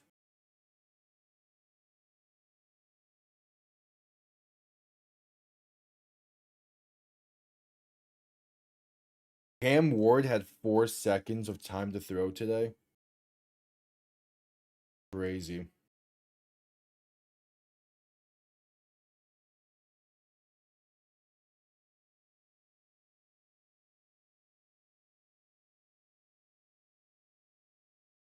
Yep, at the half.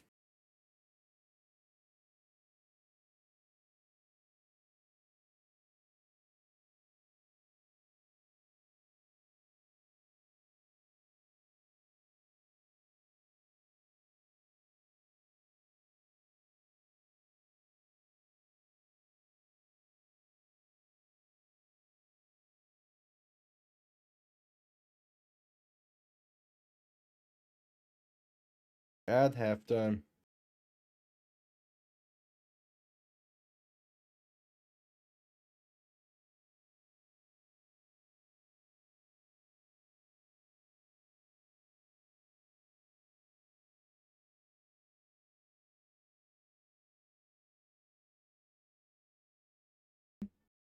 At the half. Yeah. Yeah, it's kind of weird how like all the different networks and stuff for the games. It feels like it's been toned down this year, which I'll take. But to an extent, it's still annoying. But it's certainly it has been worse in the past.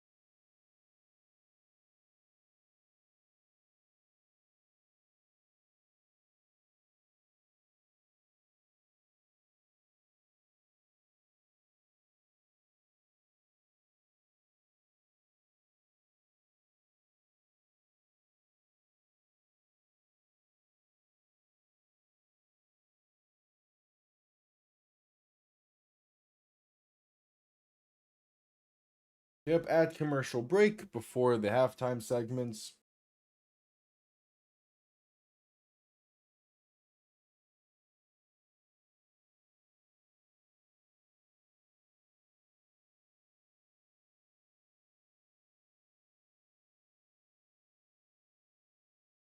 At the half.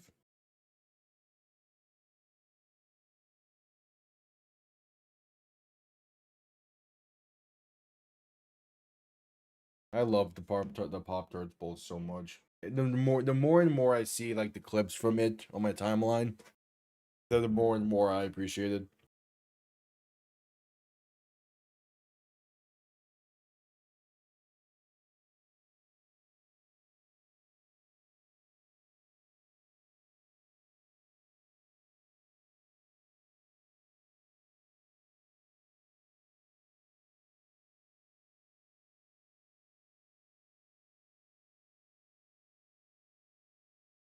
Yep, at halftime. At about 8 minutes remaining in halftime.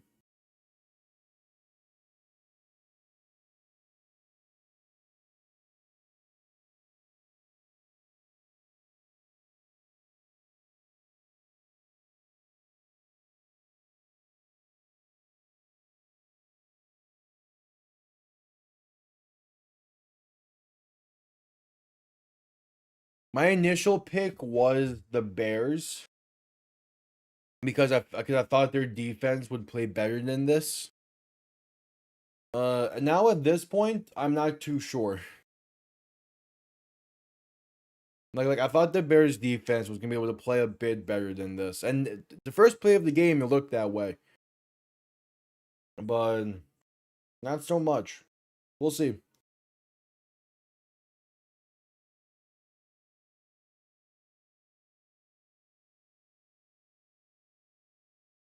Yeah, the Steelers. The Steelers have a tough matchup next week, especially without DK Metcalf or Darnell Washington.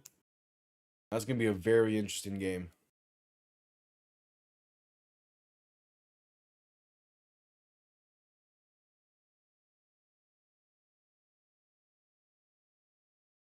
Oh, we're getting some UFL news tomorrow. In a huge market. I assume that's talking about St. Louis. Why are we getting St. Louis as head coach tomorrow then? Interesting. Yeah, we're getting close. We're getting closer and closer to the start of the UFL season.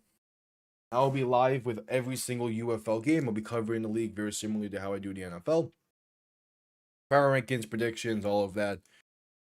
Before the season begins, the week before. So he starts March 27th, the week of the March 20th, and that week I'll be posting 2 videos to break down all eight teams and kind of what their off seasons look like and what has changed and kind of what I expect from them. And then week 1 coverage begins that very next week. UFL kicks off right then. Before that and in between, I will have free agency and some NFL draft stuff going up to make sure I cover bases there.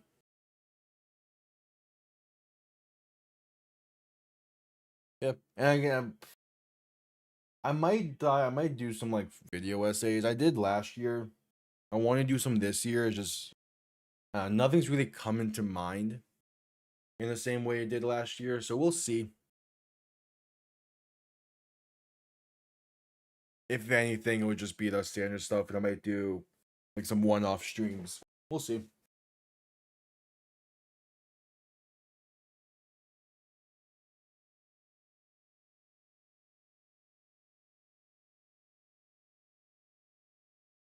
A 49ers win tonight would most likely lead to that being a Sunday night game.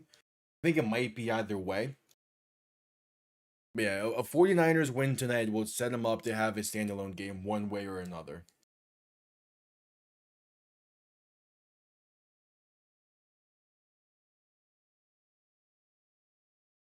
Because they have 49ers win would make it so the only 2 teams that could be the 1 seed in the NFC is either Seattle or San Francisco. So that's gonna be that would be a very interesting and very fun game that I would be live with.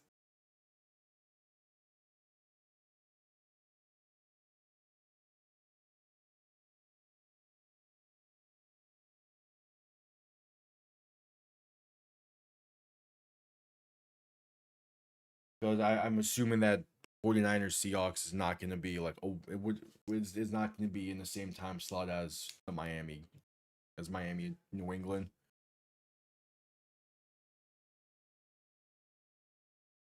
That's still a possibility, but it's less likely now because of the Seahawks winning. So the Seahawks winning means that that means that all 3 NFC West teams can no longer be in contention for the 1 seed entering next week. So the Seahawks winning makes it so entering week 18, you either have the Seahawks, Bears, and Rams in contention for the 1 seed, the Seahawks, Bears, or Seahawks 49ers. You can't have Seahawks, Rams, and 49ers. So it throws a wrinkle into things.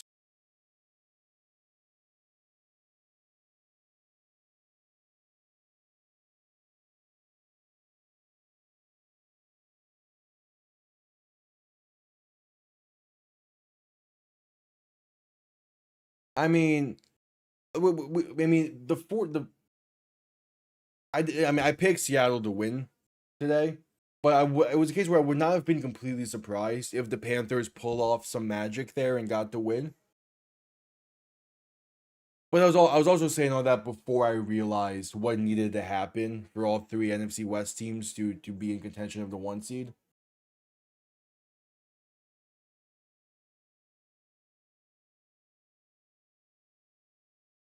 Wait,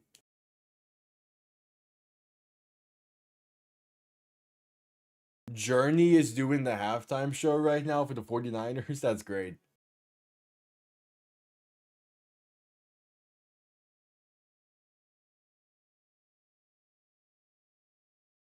Yeah, I think now most likely, assuming that the 49ers hang on to this, you're going to have Steelers-Ravens as the first game on Saturday.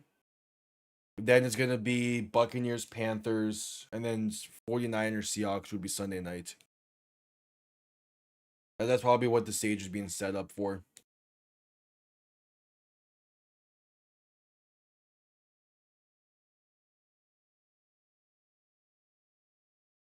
Yeah.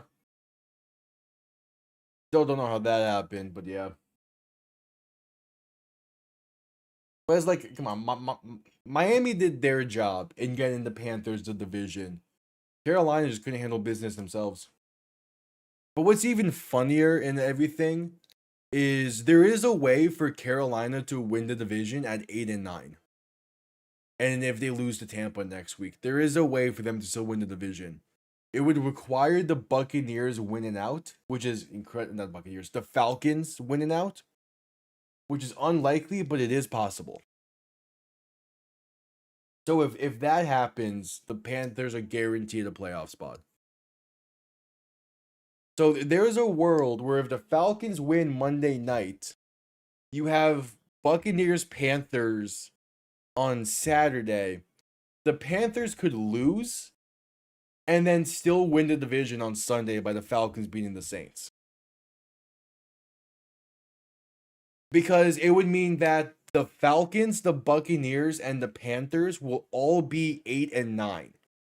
And the Panthers would win the three-way tiebreaker.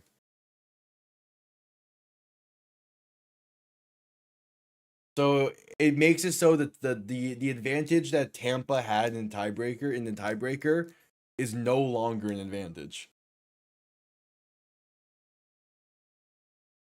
Yeah. It's crazy. It's funny. The NFL is great like that. Because like the Falcons have been eliminated from divisional contention for weeks now, but they could still finish with the same record as the Buccaneers and Panthers.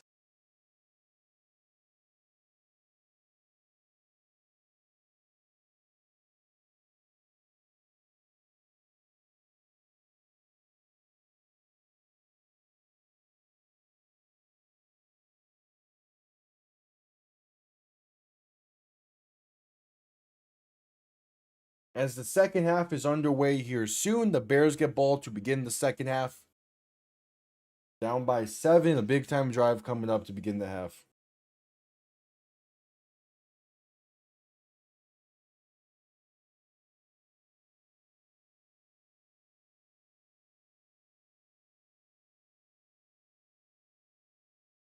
Only game since 1970 in which both teams scored 3+ touchdowns in the first 18 minutes of action.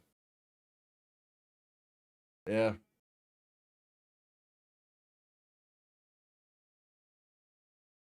It's been one of those games.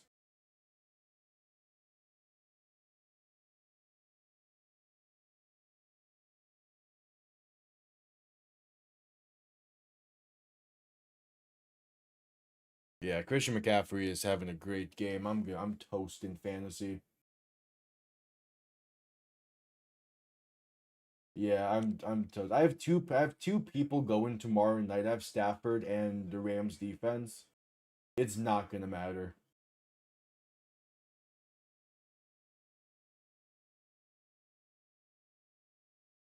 All right, kickoff underway. The second half begins with a touchback in the end zone. The Bears will start from the 35.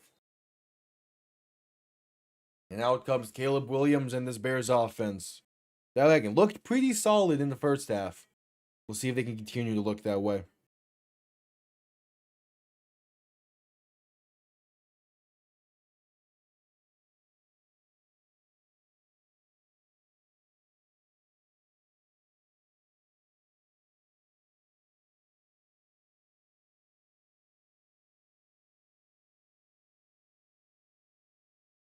All right, Williams under center, back behind him. 2 receiving options to each side. Tight end in motion towards the backfield to be a fullback. Williams play action looking to throw. Has time, pass left side, a wide open receiver. Going to be a gain of about 10, maybe 11. It's Durham Smythe on the reception, the former Dolphin. And it's a first down pickup for Chicago on the first play of the half. All right.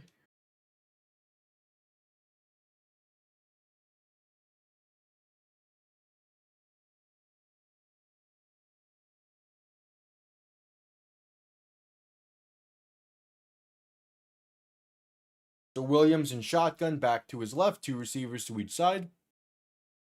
Going to look to throw. Pass over the middle, going to be caught past midfield and down to about the 48. It's DJ Moore on the reception. His first grab of the game. Goes for 8 up to the 47. Make it a 2nd and 2 for Chicago.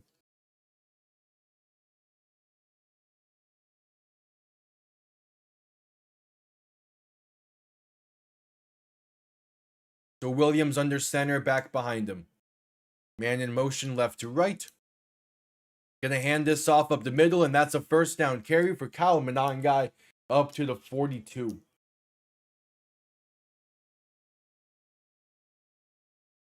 All right, 1st and 10 now.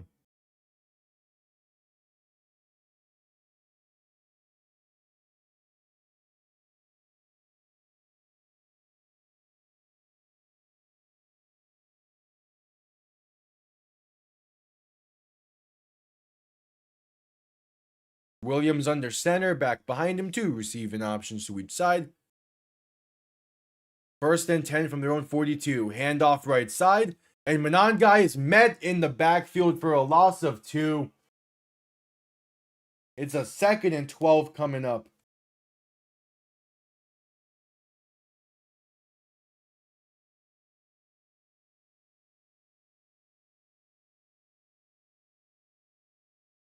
Second and 12.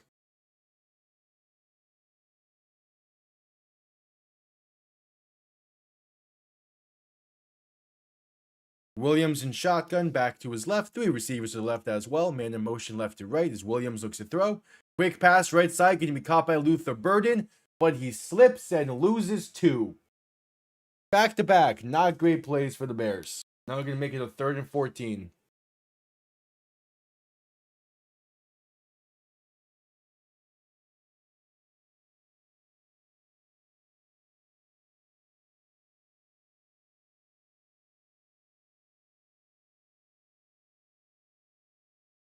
So 3rd and 14.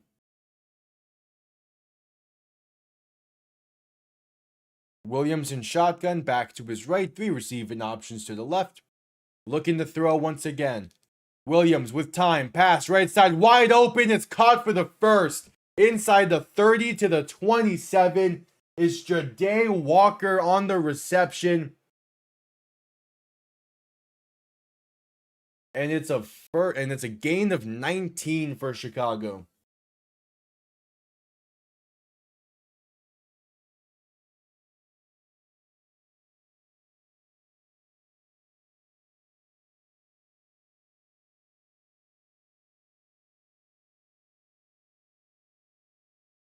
So Williams under center, back behind him, 2 receiving options to each side. Tight end motion left to right. Williams play action looking to throw. Rolling left, pass to Luther Burden, has space inside the 10 and brought down inside the 5 at the 3. Luther Burden the third puts Chicago at 1st and goal from the 3 with 11 minutes to play in the 3rd.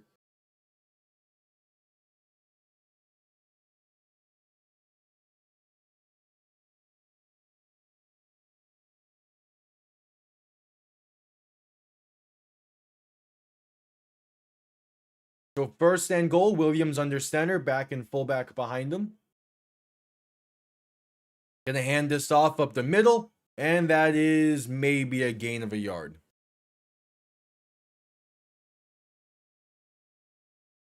So 2nd and goal coming up.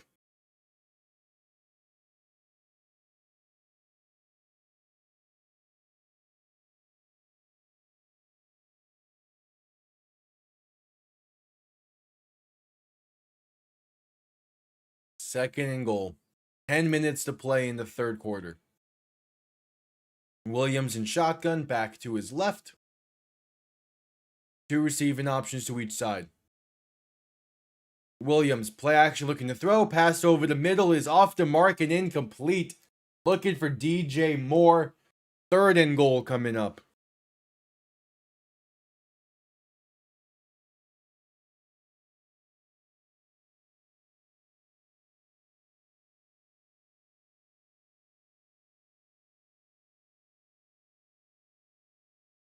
So 3rd and goal.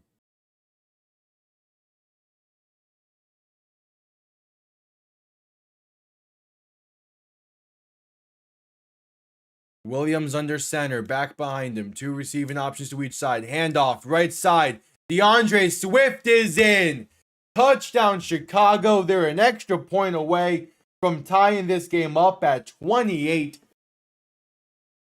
A beautiful 10-play, 65-yard drive to begin the second half and tie things up.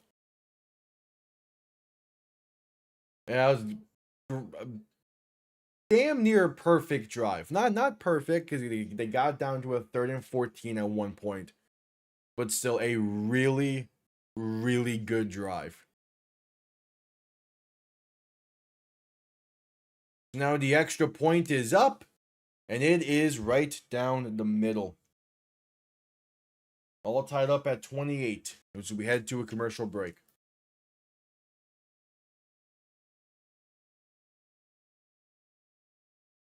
All right.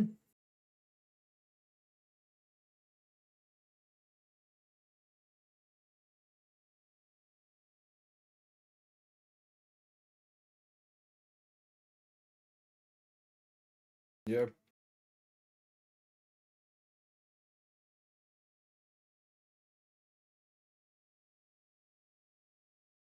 That Bears. If the 49ers can win out, there is a potential for them to not there's a potential for their last road playoff game to have been last week against the Colts, which is insane. But they need to survive Chicago first. This is becoming one of those games where I think it's gonna raise both. It's gonna like raise the winner and just keep the loser stand pat in power rankings because I'm still trying to like I'm in the early stages of figuring this out. Yeah, we'll see.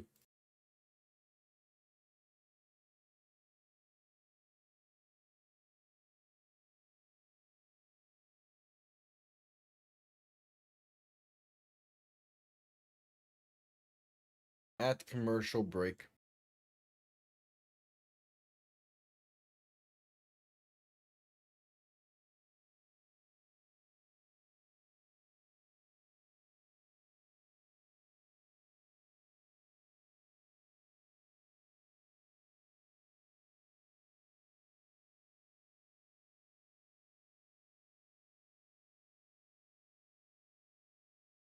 At commercial break.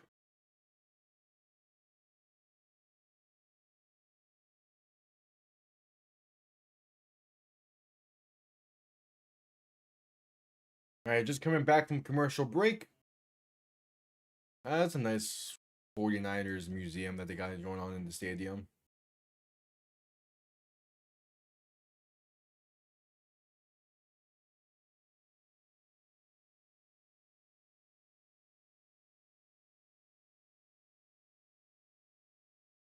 Hey, T Fox. Yeah, this has been a shootout. This has been a shootout. It's been interesting.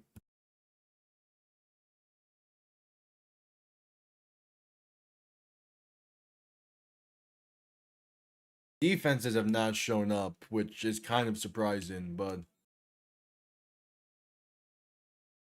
both offenses are just playing solid. Kickoff underway, going to be out the back of the end zone for a touchback. They'll begin this drive from the 35.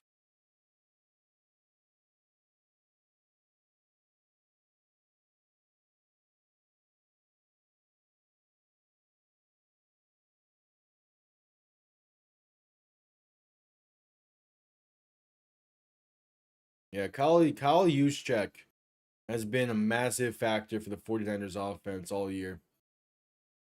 No, DJ Moore has has a singular reception.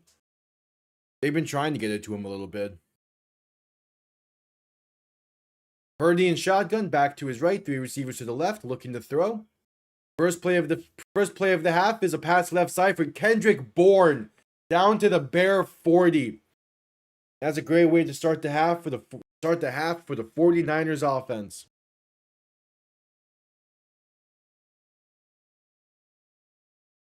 9.5 to play in the third now.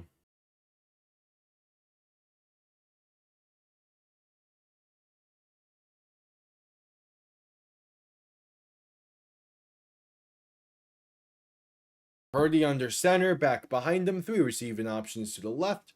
Handoff left side for Christian McCaffrey is going to get about 4. Yeah, like McCaffrey's already at like 25 fantasy points, man. I'm cooked.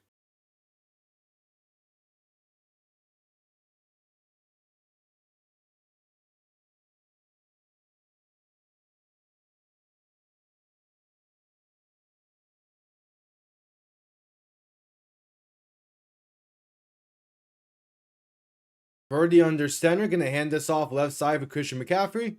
Has space for a first down, gain of 6 up to the Bear 30. No, not surprised at all. With how his team was constructed in fantasy, I'm not surprised. I'm shocked I was the 1 seed in fantasy this year. That's what I'm shocked about.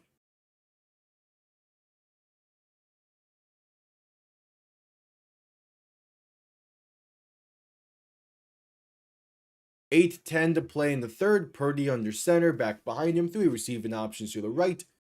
Man in motion, right to left. Purdy gonna play action and look to throw. Pressure coming. Pass right side. Gonna be caught by Kyle Juszczyk and be brought down near the 22.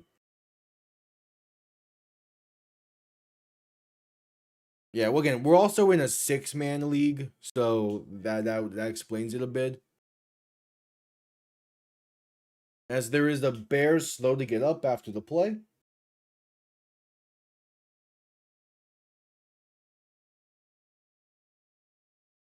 $7:51 to play in the third quarter. And we're gonna head to a commercial break. Yeah, it's a great roster he built.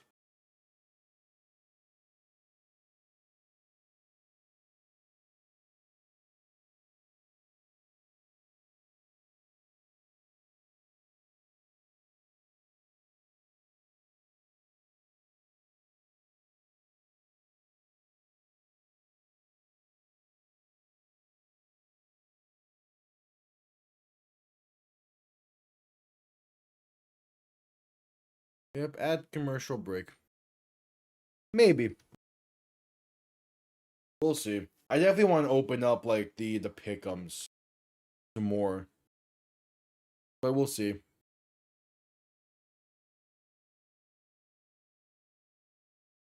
Oh, this is a new look at things.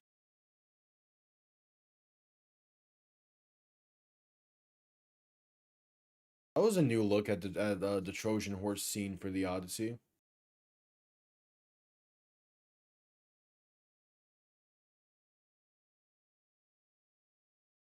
Yeah, I did not do great in pick'ems last week. These final few weeks have been a bit meh. Though again, I'm 9-5 entering this week. Like, I'll take it.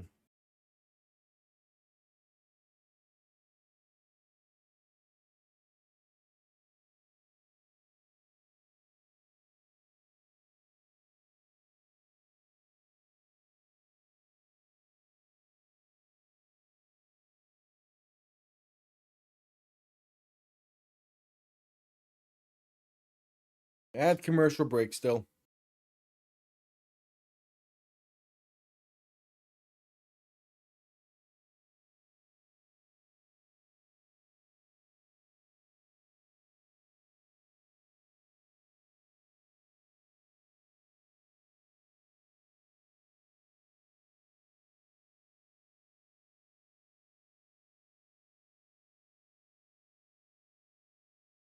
They're showcasing. They're showing some Chicago deep dish. I'm not. I'm not a fan of Chicago deep dish, but at the same time, I want to go to Chicago and try deep dish there. Because like we've had Chicago deep dish delivered, like from Chicago, but like I feel like it's not the same experience.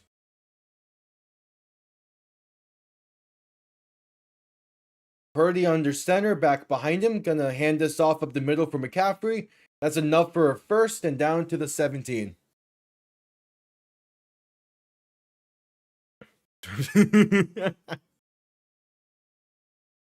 YouTube does play favorites though. It's YouTube is weird.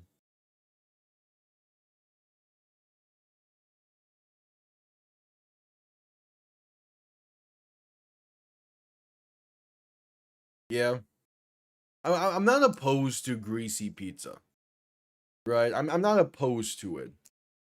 It's just I much prefer like a New York slice than I do deep dish. At least again, I haven't been to Chicago to try it yet, but from what I've had. Purdy pass left side, gonna be a gain of about 4 for Jack Tonges. There is a penalty down that's gonna be offsides against Chicago, so that will be accepted to make it a 1st and 5 from the 12. Yeah. Like again, we've had deep dish delivered. It was meh. But I'm sure like going to Chicago and eating it there and eating it hot and fresh is much different.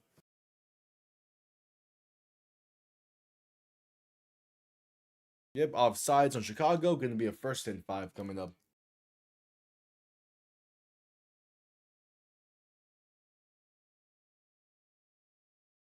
I think like my favorite pizza place up in Orlando is a relatively greasy slice if you have it fresh at the place. I typically get it to go just because.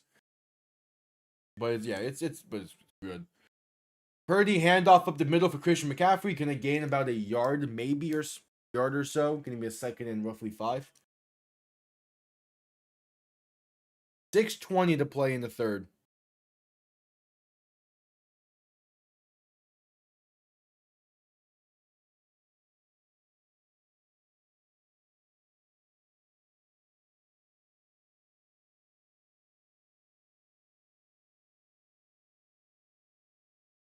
Second and about 5. Purdy alone in shotgun. 3 receivers to the left, 2 to the right. Man in motion right to left. Purdy looks to throw. Has time. Dump off left side. Caught and has space, passes the 10 and fights his way to about the 7. It's a 1st down pickup for Brian Robinson. Oh yeah. Whenever I do like actually make the trip, I'll DM you and ask for that again.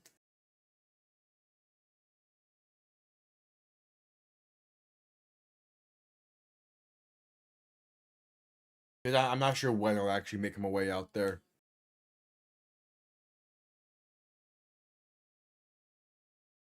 All right, Purdy under center, back and fullback behind him. Making adjustments at the line as the play clock winds down to get the snap off in time. Play action looking to throw. Rolling left. Purdy has some time. Still looking. Dancing. Gonna pass left side. Wide open in the front of the end zone is Kyle Juszczyk. And the 49ers retake the lead. This game's a shootout. Oh, yeah? At Giordano's, can you get like by the slice? Because what I'd probably do is get a slice of the classic, then a slice of that, if anything.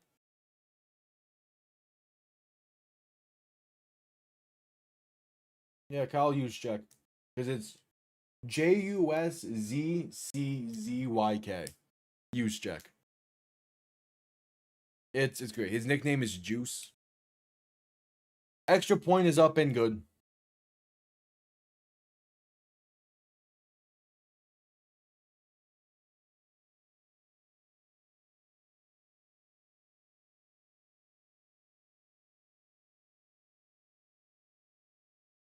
So both teams scoring their opening drive of the 1st half. Or the 2nd half. And we head to a commercial break.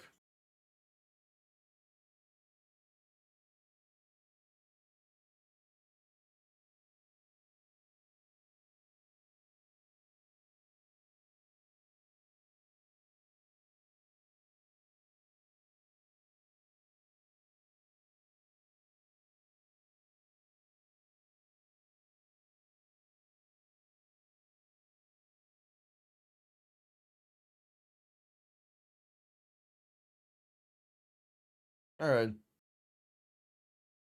That's fine then. I mean, you probably do. Actually, no. With how deep dish is made, you probably can't do half and half, huh? Damn.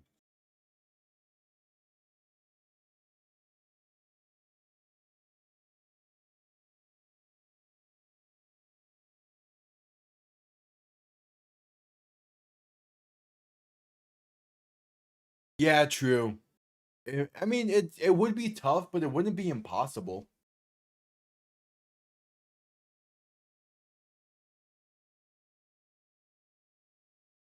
Because it's just because they already do like slice up the pizza when they serve it to you. So they could just like make the deep dish and like have it off to the side. And like the heat lamps that some places do.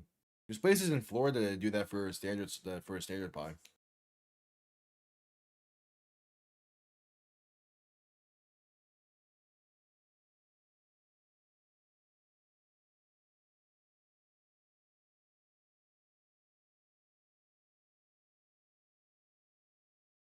All right, just coming back from commercial break, we get to see the Bears' second drive of the game or of the half.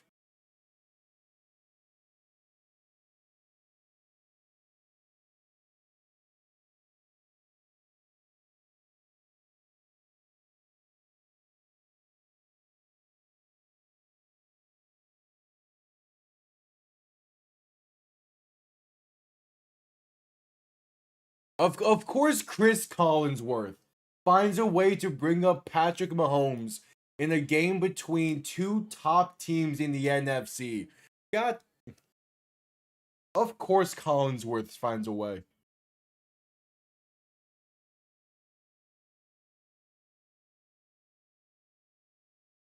Just of course. Eddie Pinero finds a way. Eddie Pinero's gonna send this one down.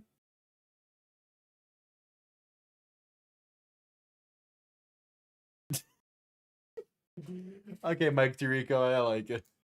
Kickoff gonna be returned beginning from the 3. Face up past the 15, past the down to about the 20. Mike Tirico is getting at him for it now as well. And he's like, maybe like New Year's resolution. We stopped that. Collins was like, nah.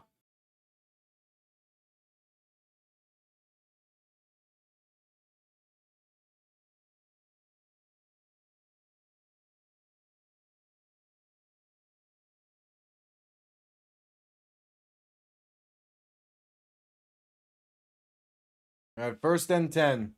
Williams under center, back behind him, 3 receiving options to the right. 4:47 to play in the third.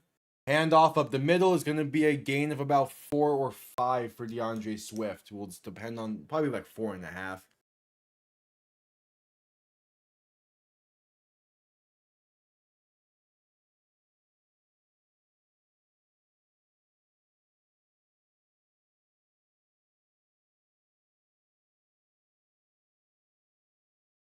So second and roughly 5. Williams under center, going to play action and look to throw. Has time, pass over the middle, caught by a wide open DeAndre Swift, who gets a gain of 10, brought down at the 35.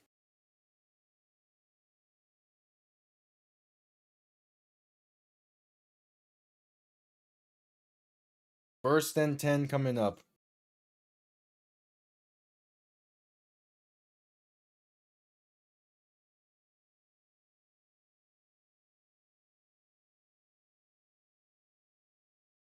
Williams in shotgun, back to his right, 2 receiving options to each side, man in motion right to left. Gonna hand this off for DeAndre Swift, and that's a gain of about 2. 3.5 to play in the third quarter.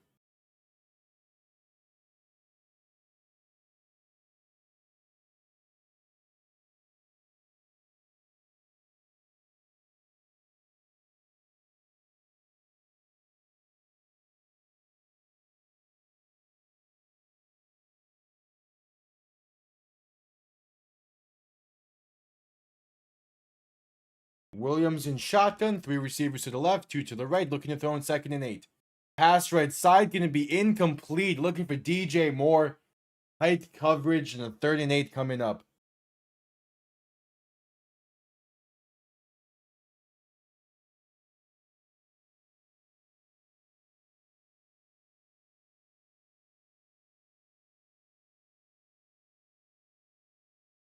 Third and 8.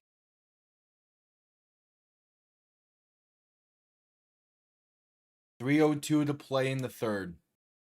Williams in shotgun, back to his right, 3 receiving options to the left. Needing the 45-yard line to move the chains. Williams, pressure coming. Pass, rolling left, looking, passing left. Gonna be caught along the sideline to the 36. It's Luther Burden the third for the first. A gain of 27. There is a penalty, but it'll be offsides against the 49ers. That is declined. So the 27-yard pickup stands to get to the 49er 36. And they're moving the ball well. This Bears offense is clicking. Caleb Williams with instant pressure in his face escapes the pocket well. And yeah, Luther Burden is open there.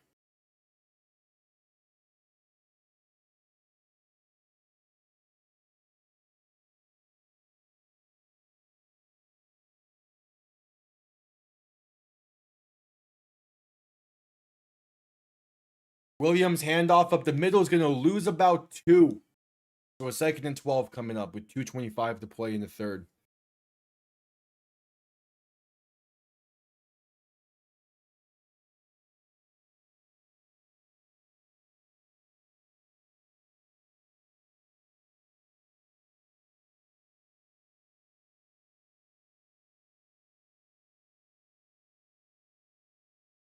So 2nd and 12. Williams in shotgun, back to his right, 2 receiving options to each side.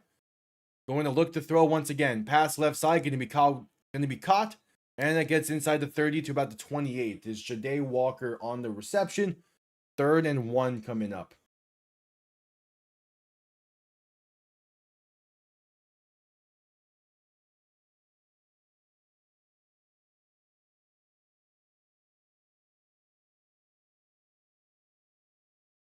It needs to, because McCaffrey ain't slowing down anytime soon. Watch, the Rams defense gets me 30. Stafford gets me 25. Williams under center, back and fullback behind him. Going to hand this off left side for DeAndre Swift. And going to be short, it seems. There is a penalty down as well. In the backfield, probably going to be against Chicago. Yep, it's holding against the Bears. Now that's fine. Again, it would be funny if the Rams lose, because it sets up the Panthers win the division because the Falcons win out. But it's like I'm kind of like all in on the Rams now for fantasy. Because I added Stafford right before yesterday or right before these games started today, just because I needed something else. Even though I'm pretty sure that Jalen Hurts had the second half was terrible, so probably not. Williams in shotgun, back to his left. 2 receivers to each side. Man in motion, left to right. 3rd and 11. Ball on the 49er 37. Williams looking to throw. Pressure coming. Stepping left. Going to look to take it himself. And going to get down to about the 32. Not enough for the first. Yeah, Jalen Hurts only had 9 points. So I definitely made the right move picking up Stafford. But it's like, I had no one else, really. 4th and 5, and the offense is staying on the field for Chicago. 30 seconds remain in the quarter.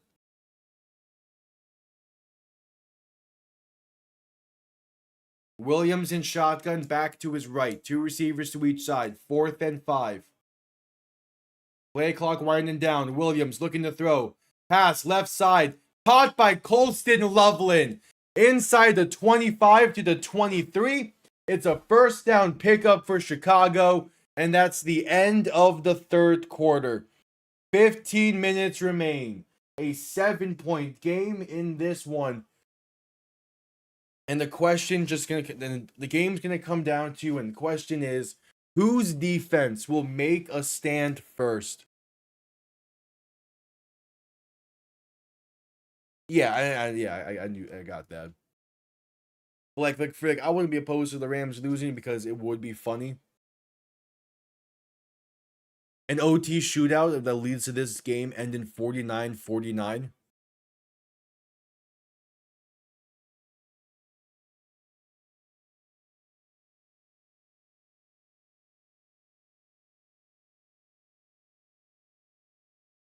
What would happen if this game ties? This game ends in a tie. The 49ers would not be able to win the NFC West. And both the 49ers and the Bears would not be able to get a home field advantage in the playoffs. It would leave only the Rams and the Seahawks in play for the 1 seed. And thus you get to a scenario where you might put the 2 competing NFC West games into like a similar time slot.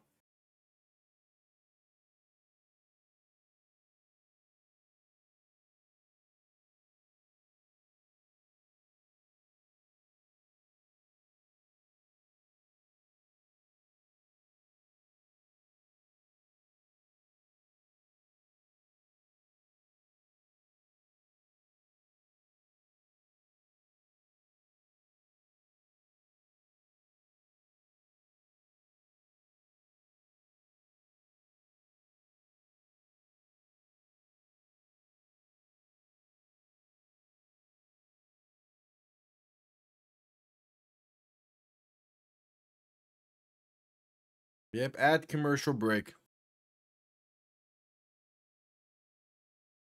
That is true. The Bears probably would go for 2.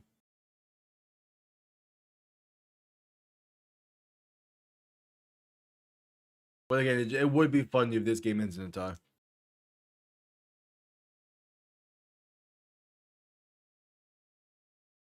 Yeah, probably. Because also, like, the NFC West has been a great division for the past 5 or so years at this point.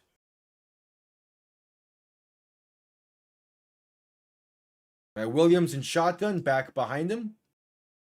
Extra lineman in the game to Williams' right. Gonna hand this off up the middle for DeAndre Swift. Yes, space inside the 15, the 10, the 5. The first play of the 4th quarter. And DeAndre Swift takes it 22 yards to tie this game up after a 9-play, 80-yard drive.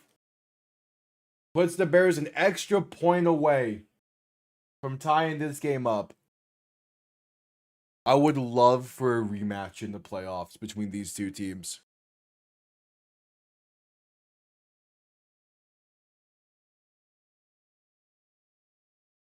Yeah.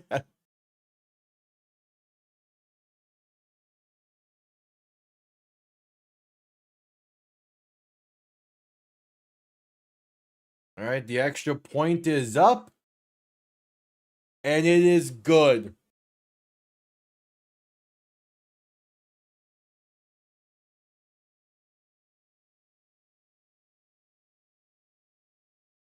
The first time in regular season history a game has been tied at every 7-point interval. That is crazy. Tied at 0-0, tied at 7-7, tied at 14-14, at 21-21, 28-28, and now 35-35. First time in the regular season that has been the case. And it's Bears 49ers. Like, what? Yeah, he joins a very nice list of quarterbacks.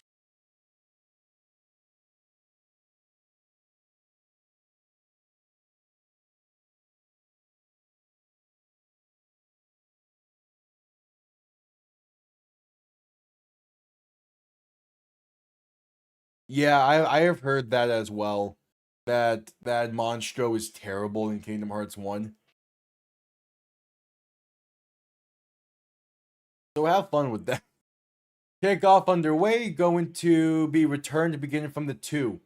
Face out past the 20, past the 25, the 30, and down to about the 31.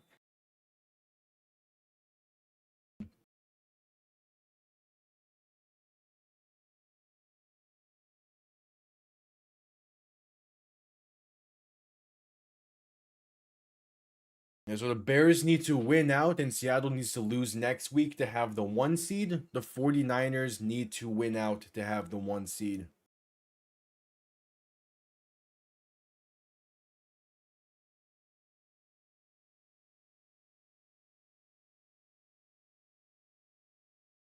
Purdy, play action, looking to throw, rolling left. Pass left side, caught by Ricky Pearsall for a gain of about 8. So 2nd and 2 coming up.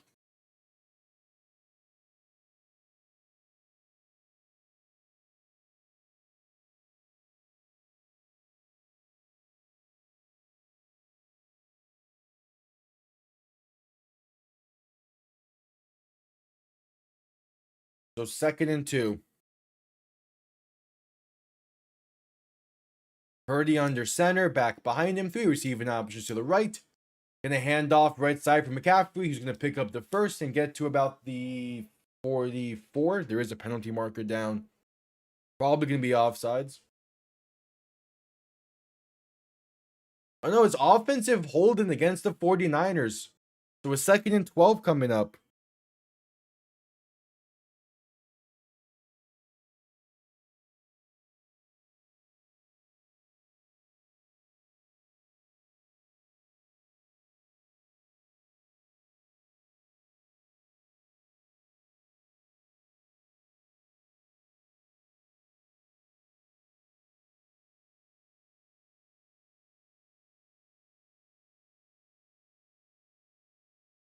So 2nd and 12. Purdy in shotgun, back to his left. 3 receivers to the right. As Purdy looks to throw. Pressure coming, stepping up. Now going to roll to his left to buy some time. Still looking, pump faking, and going to take it himself for a gain of about 5. So 3rd and 7 coming up.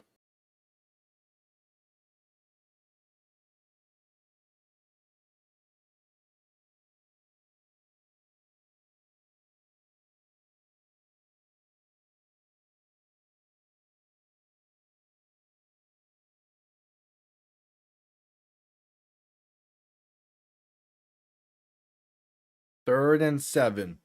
Purdy in shotgun, back to his left. 2 receivers to each side. Motion in the back out wide to the right as Purdy looks to throw. Has some time. Pass over the middle is caught for the first and then some. Pass midfield to the 46. It's Ricky Pearsall on the reception. And both defenses, aside from the very first play of the game, have not shown up in this one.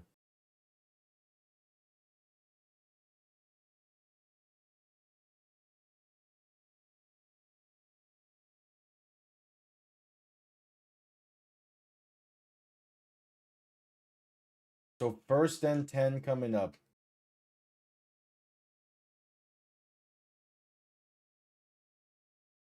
Purdy in shotgun, back to his left. 3 receiving options to the left as well, looking to throw.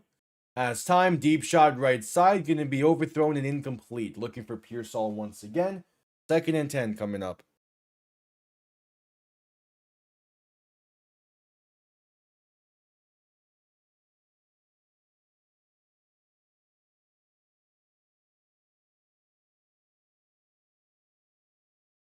So 2nd and 10.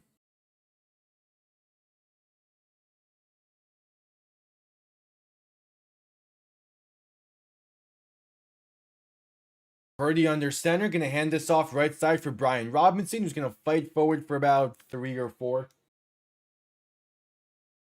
12 minutes to play in the game.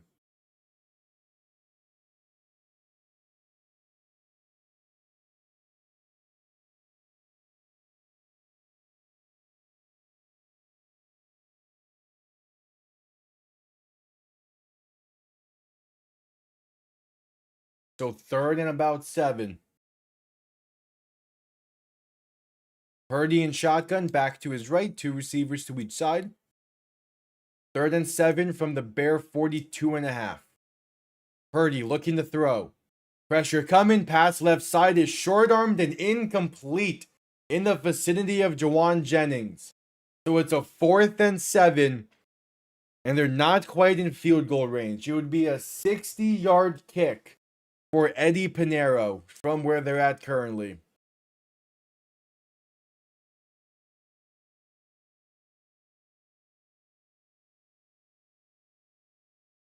Yeah, I don't think Drake London's gonna have a good game either.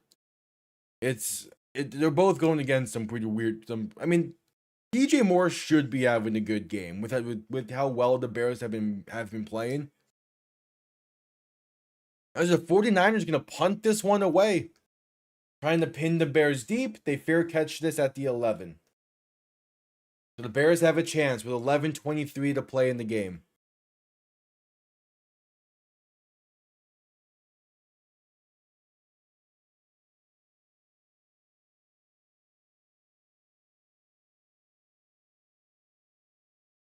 At commercial break.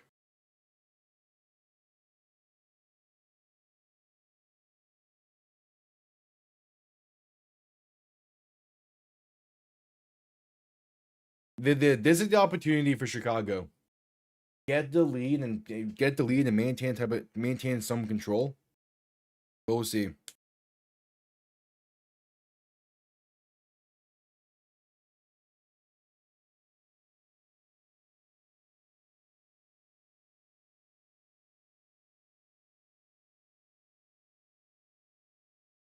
As we're at commercial break.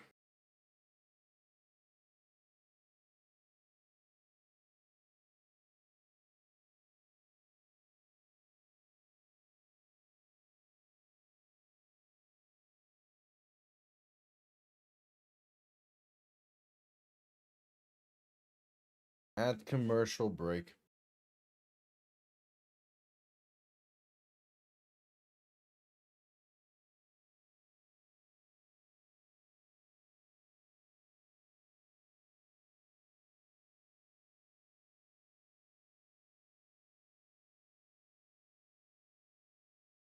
At commercial break.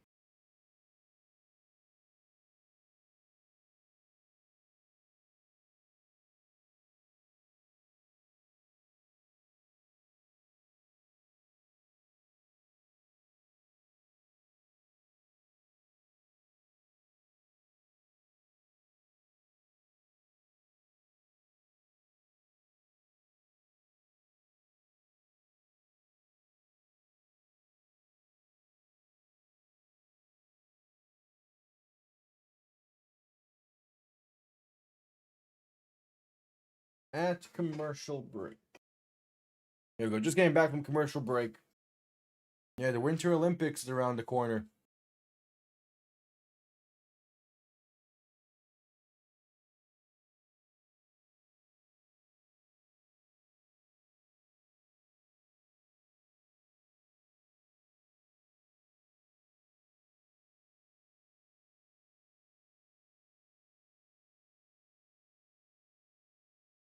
All right, Williams in shotgun, back to his right, 2 receivers to each side.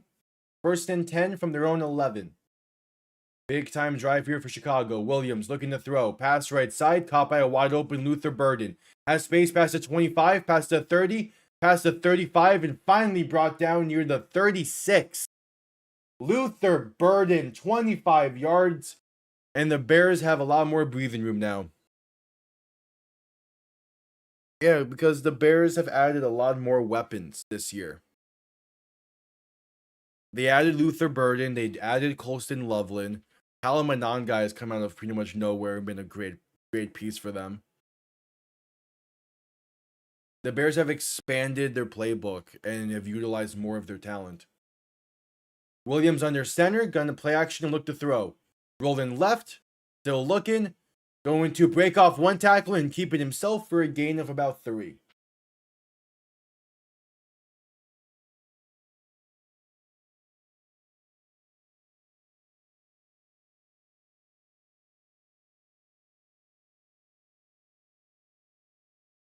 All right, there's Mike Tirico saying that we're gonna have the Week 18 schedule before this game wraps up. So we're going to find out tonight. Williams in shotgun, back to his right. 3 receiving options to the right as well. Going to hand this off left side for Manon guy. And he's going to find space past the 40 to the 45. A gain of 6, making it 3rd and 1. The Bears have 3 rookies that have been very key pieces to this offense this year.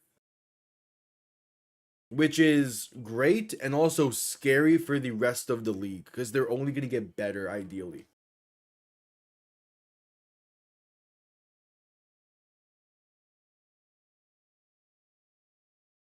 All right, Williams under center. Back behind him, 2 or 3 receiving options to the right. 3rd and 1. His 3rd and a short 1. QB sneak and Williams gets it. Down to the 48. It's a 3-yard carry on the QB sneak. And the Bears get a fresh set of downs with 9 minutes to play in the game.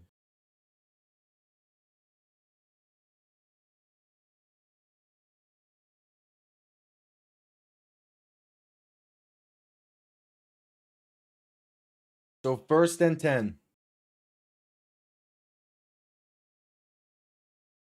Williams under center, back and fullback behind him. Tight end in motion right to left. Williams play action looking to throw. Has time, pass left side, it's there. The 25, the 20, and down to the 19. It's Colston Loveland on the grab. And what a throw from Caleb Williams, placing that in a bucket. That is an absolute beauty of a throw. And the Bears are in 49er territory. From the tight end, on a tight end wheel. Oh, that's on a rope. What a throw from Caleb Williams. That is such a good throw. Perfectly placed on the outside shoulder. In stride. And on 1st and 10, there's going to be a stoppage before the snap. The Bears will get called for a delay of game here.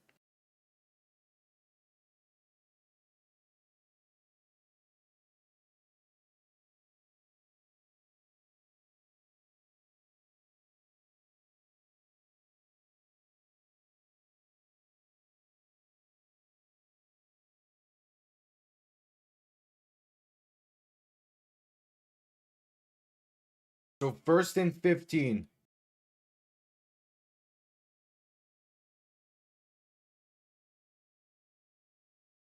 Williams under center, back and fullback behind him. Ball on the 49 or 25. Williams handoff up the middle for Colin Manon guy. Gonna get about 4. Make it a 2nd and 11 coming up.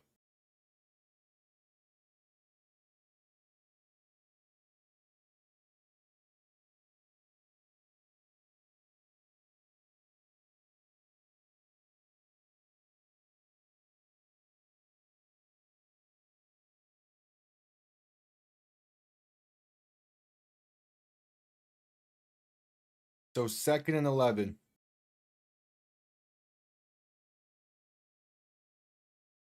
Williams in shotgun, back to his left. 2 receiving options to each side. Williams to throw. Quick pass left side, cop a Manon guy, and going to get to about the 20. So a 3rd and 10 coming up, and there's a penalty now. It's in the secondary, kind of after the play.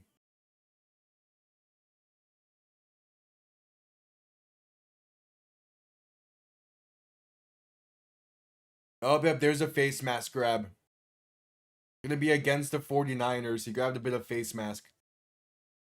It's unnecessary roughness against the 49ers.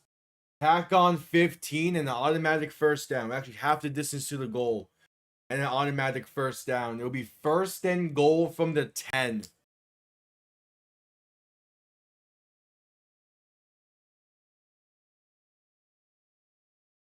So now 7 minutes to play in the game. 1st and goal from the 10. Bears looking to get their first lead since the first play of the game. Williams under center, back and fullback behind him. Play action looking to throw. Williams pass right side. Going to be caught by Loveland for a gain of 2. Second and goal from the 8. They're also killing a ton of time on this drive. If they can find the end zone, it will be a beautiful drive.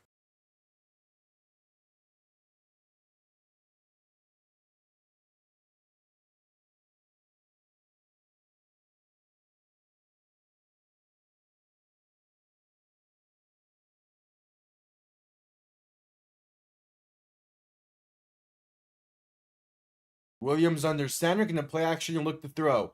Double pass forward from a non-guy is going to lose about 2 or 3. Don't like that play call. Now third and goal from the 11. 6 minutes to play. Again, they're still killing time here, plenty.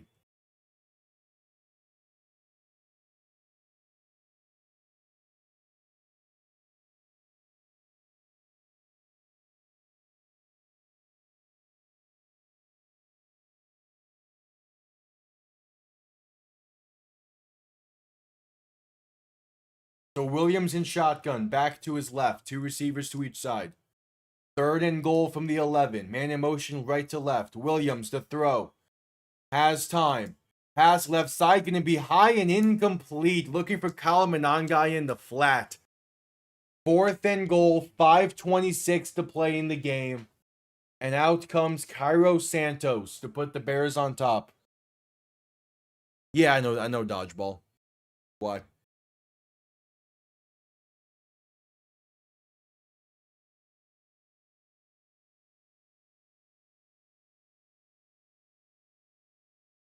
All right, the field goal try. 29-yard kick from the right hash to put the Bears on top. It is up, and it is good. Right down the middle, the Bears lead for the first time since the first play of the game when they got their pick 6. 5:22 to play.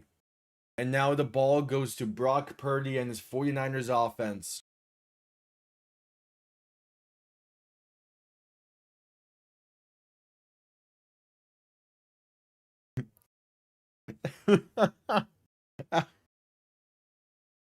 Yeah, kind of. But I get it. It's a comedy. Why not watch a comedy for that? But like, what did you think of Dodgeball? How about that? Because yeah, it is a bit of a weird movie, but it's still a good movie.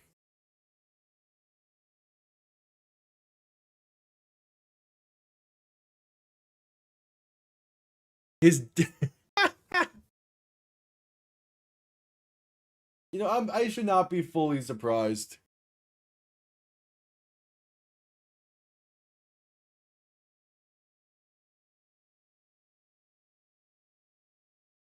Yeah.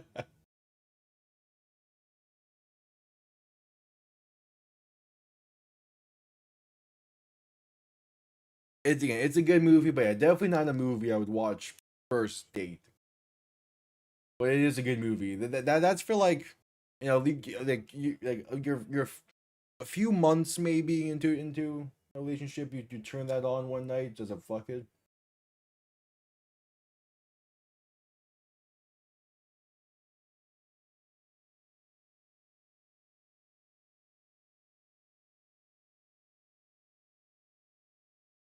Yep, at commercial break. Oh, Zachary Risachet is available for trade.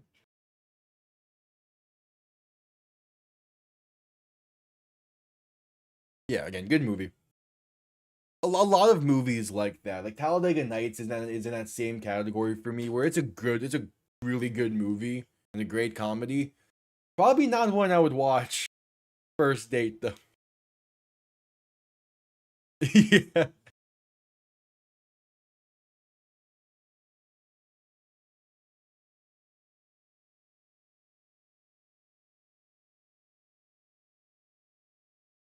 Step Brothers might be up there as well.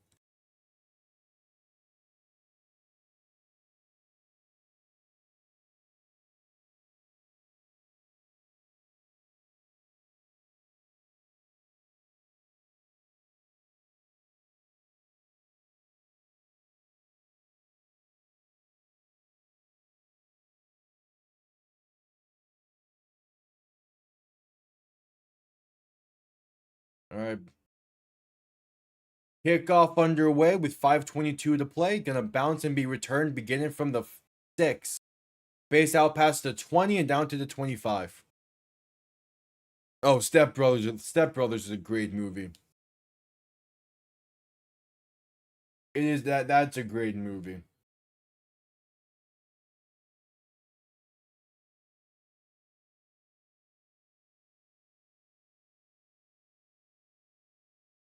I saw that on my flight to Europe a few years back. It's great.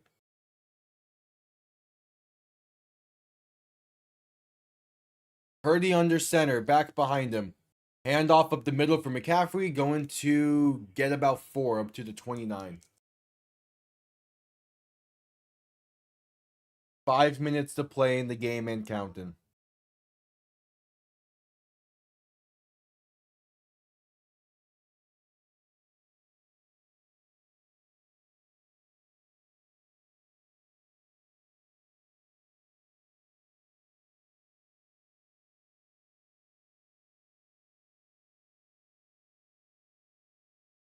So Purdy in shotgun, back to his right, 2 receivers to each side, man in motion right to left.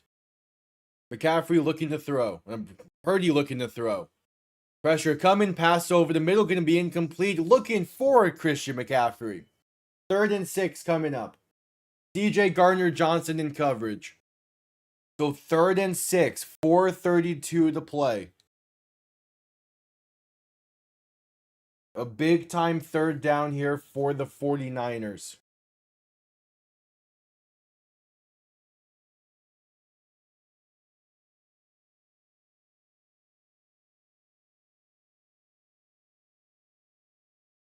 Purdy in shotgun, back to his left. 2 receiving options to each side. Ball on their own 29. Purdy looking to throw. Pressure coming. Stepping up. Pass right side going to be caught. And that's enough for the first. Gets to the 36. It's Jake Tonjes on the reception. They keep the drive going. 4:15 to play and counting. Clock continuing to roll. 49ers want this to be the final drive of regulation.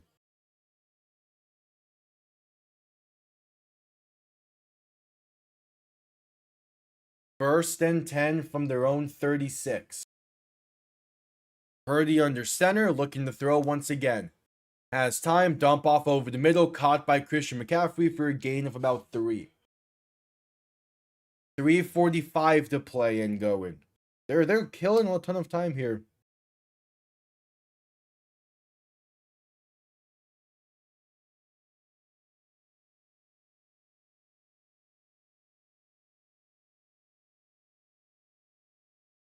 Second and 7, 3.5 and counting.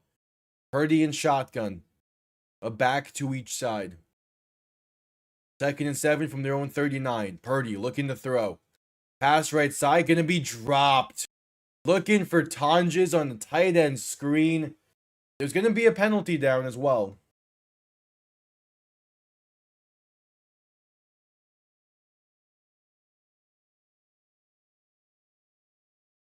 It's hands to the face, illegal use of hands against the Bears.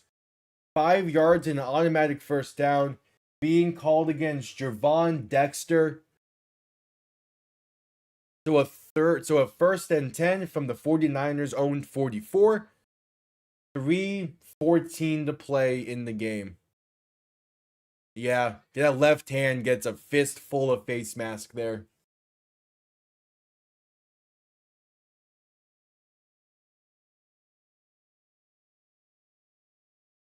Purdy under center. Play action looking to throw. Pass right side can be caught by McCaffrey for a halfback screen. Has room past midfield. Past the 40 and finally brought down out of bounds near the 38. 3 minutes to play.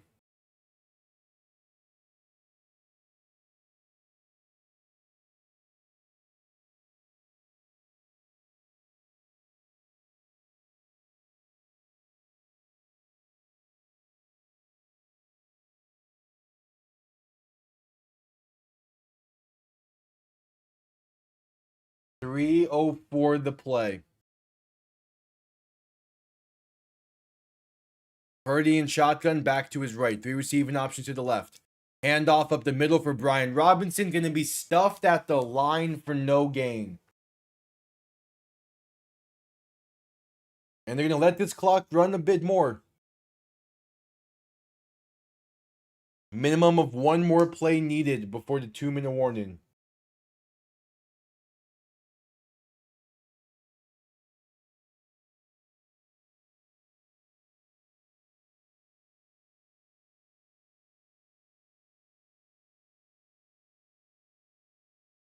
Purdy in shotgun, back to his right. 2 receiving options to each side. 2nd and 10. From the Bear 38. Purdy looking to throw. Has time. Pass over the middle. Wide open. Jauan Jennings. The 15, the 10, the 5. Touchdown San Francisco. They take the lead with 2:15 to play. And the extra point to go up by 4 coming up. It's a 38-yard touchdown pass from Brock Purdy to Jauan Jennings. And just like that, the 49ers are in a position to win this game. No, but the Bears have plenty of time. 2:15 to play, all 3 timeouts. The Bears are still very much in this, but they're going to need a touchdown.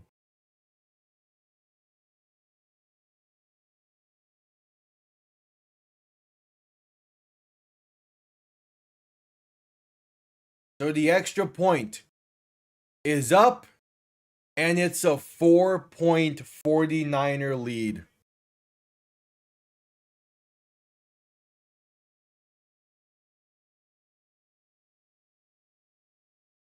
So after this commercial break, the Bears would get the ball right back.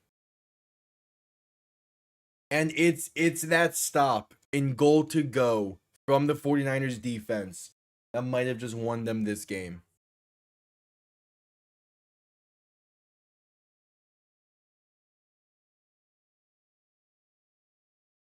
That stand on the previous Bears drive might have been the difference. No, there's no need to go for that. I mean, you could to make it a 4-point game.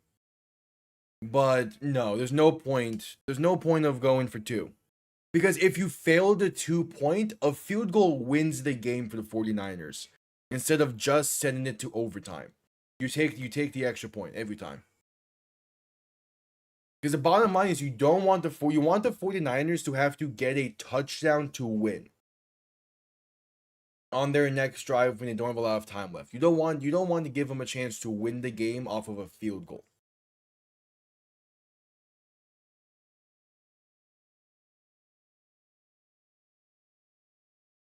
When did Jalen Hurts become a Sprite athlete? Whatever.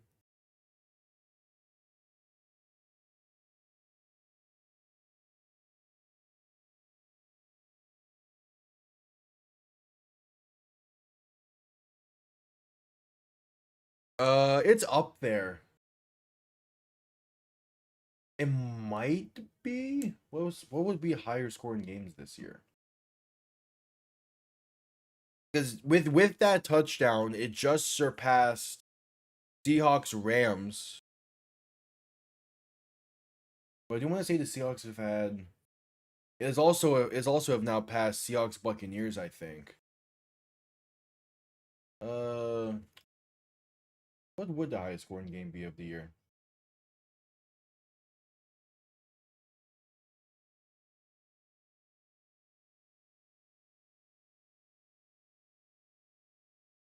All right, just coming back from commercial break.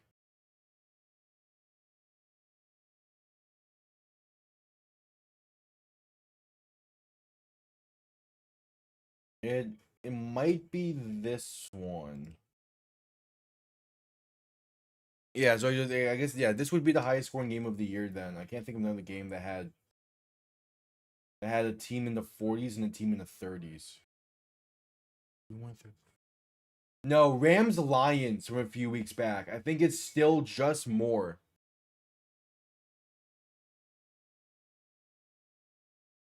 That's at 80. No, never mind. That was at 75. This is at 80 already. No, this might be the highest.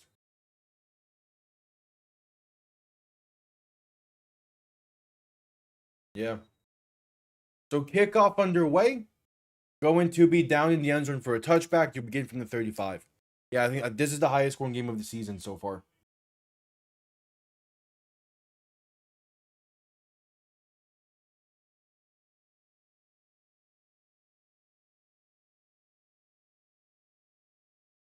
All right, Caleb Williams. Another NFL moment out of you.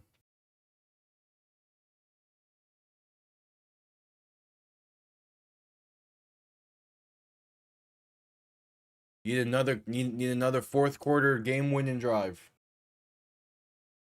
Williams in shotgun, back to his left, two receiving options to each side.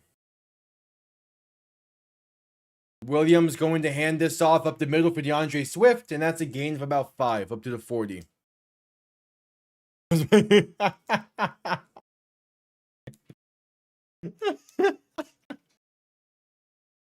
And that will bring us to the 2-minute warning. 2 minutes to play in this 4-point game from Santa Clara.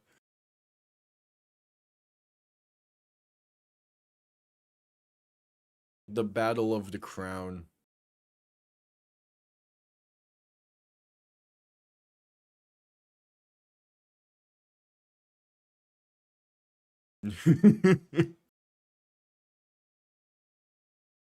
I don't.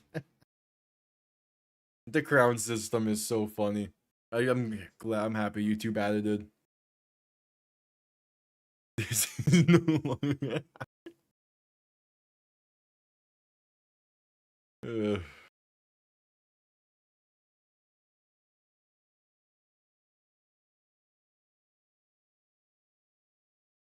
Yep, add commercial break.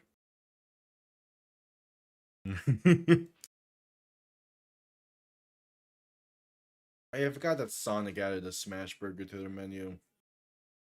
That's remind me, you might go get Smash Burger soon. Might be a Wednesday thing. We'll see.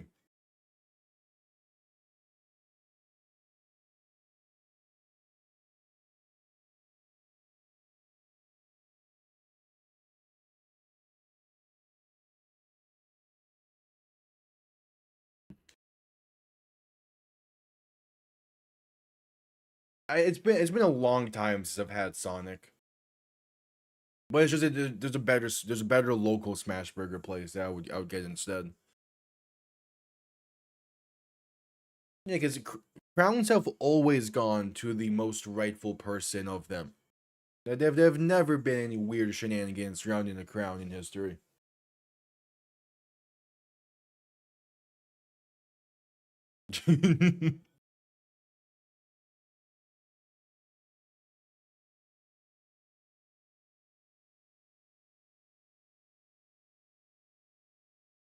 Yeah, so the Week 18 schedule should be soon. Yeah. No, totally not. All right, 2 minutes to play. 2nd and 5 from the Bear Zone 40. The Bears have had 6 wins when trailing in the final 2 minutes of the game this season. That's the most in a single season in NFL history. And that's why they're 11-4 right now. Williams in shotgun, back to his right, 2 receiving options to each side. Tight end in motion, right to left.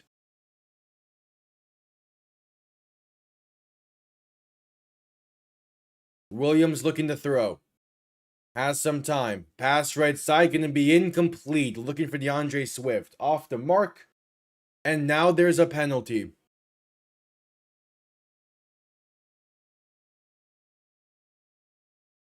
Going to be holding against the 49ers. Gain of 5 and an automatic first down.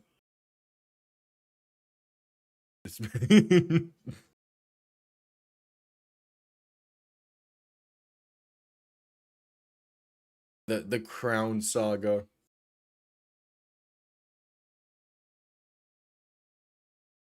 You got the number 2.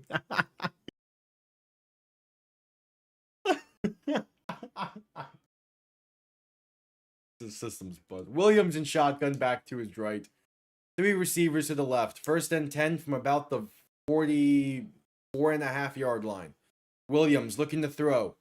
Pressure coming. Pass is tipped at the line and incomplete. 2nd and 10 coming up. 1:51 to play in the game.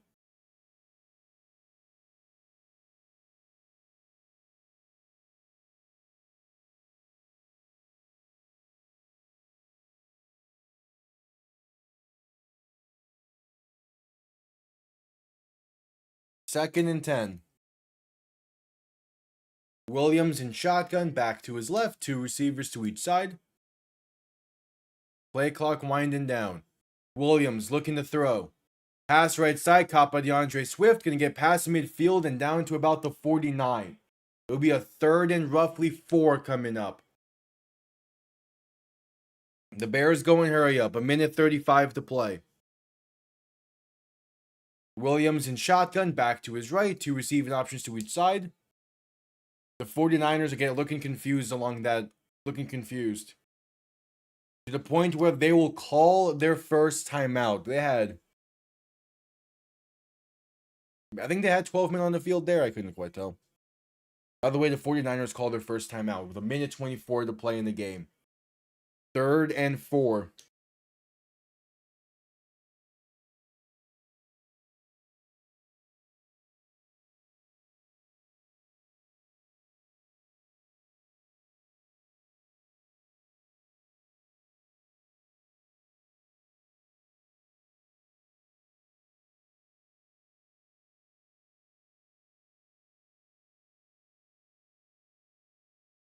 So 3rd and 4.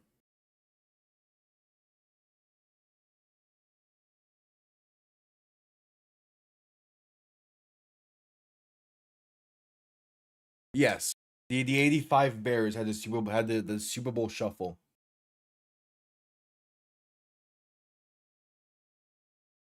All right, 3rd and 4. Williams in shotgun. Alone in shotgun. 3 receiving options to the left, 2 to the right. Williams looking to throw. Has some time. Rolling left. Gonna try and take it himself. And that's enough for the first. Caleb Williams gets 4 exactly. And they keep the chains going, and he gets out of bounds as well to stop the clock with 1:17 to play. I don't think that was a shutout Super Bowl, but yeah, the 85 Bears defense was the reason why they beat the Patriots that year. I mean, they also had Walter Payton, so maybe not exclusively, but yeah. Williams in shotgun, back to his left. 2 receiving options to each side. Man in motion left to right, looking to throw. Pass right side, going to be dropped by Colston Loveland. He had space for at least 5. 2nd and 10 coming up.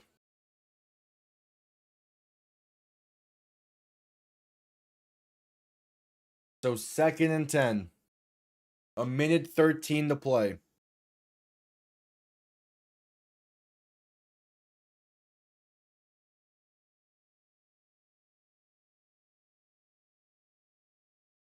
Williams in shotgun, back to his right, 2 receivers to each side, 45 yards from the end zone. Williams, throw over the middle is off the mark and incomplete. Looking for Cole Kmet. Now a 3rd and 10.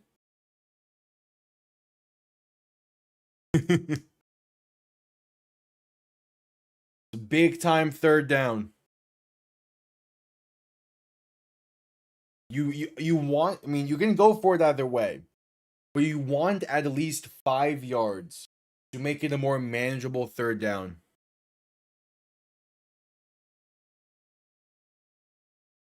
Williams in shotgun, back to his left. 2 receivers to each side.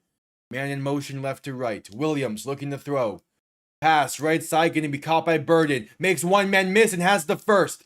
And he makes him miss again and gets brought down at the 31. Luther Burden made the same defender miss twice, and one of the times having him sliding. So 1st and 10, the Bears going to go hurry up here. Williams in shotgun, back to his right. 2 receivers to each side. Ball on the 49er, 31.5. Williams looking to throw.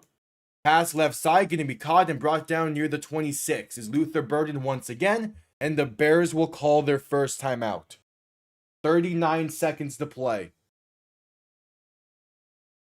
26 yards for the lead. Luther Burden, his elusiveness is incredible for a rookie.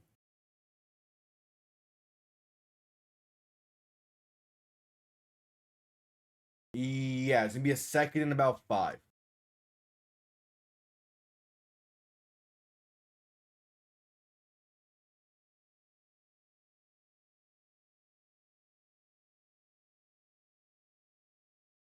Luther Burden, 8 catches, 138 yards, and a touchdown in this one. Just an incredible performance. So 2nd and 5, 26 yards away from the lead. Williams in shotgun back to his right. 2 receivers to each side. Williams looking to throw. Pressure coming. Rolling right. Pass right side going to be incomplete. A bit short, a bit low due to the pressure. 3rd and 5 coming up. Looking for Devin Duvernay. Again, getting the throw off there and the throwaway is nice. Because it makes it so it's still 3rd and 5 instead of a 3rd and much longer. Oh, but if he recognized the blitz sooner, he had Duvernay for a walk-in touchdown.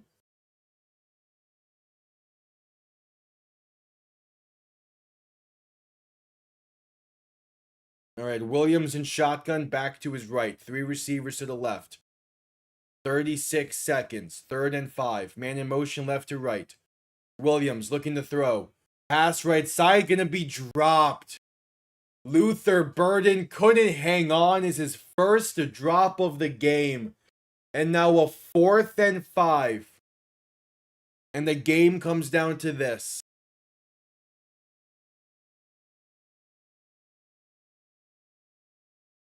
That's a tough drop for Burden.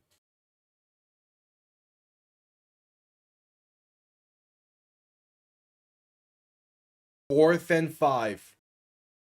And the Bears will call their second timeout to make sure they're all on the same page. The 19-yard line. Not 19, the 21-yard line is the first. You can work the entire field. The courage to go.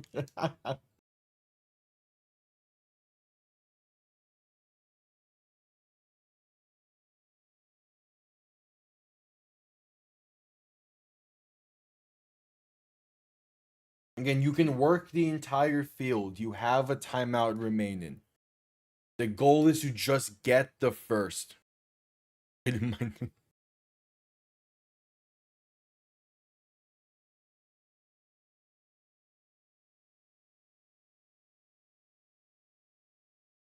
4th and 5.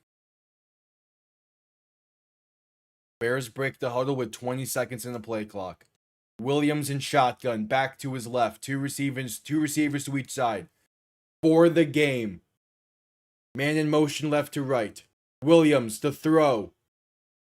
Pressure coming. Pass right side. Wide open is Loveland. Past the 15 and down to the 12. Colston Loveland picks up the first, and the Bears call their final timeout with 25 seconds to go. Colston Loveland wide open.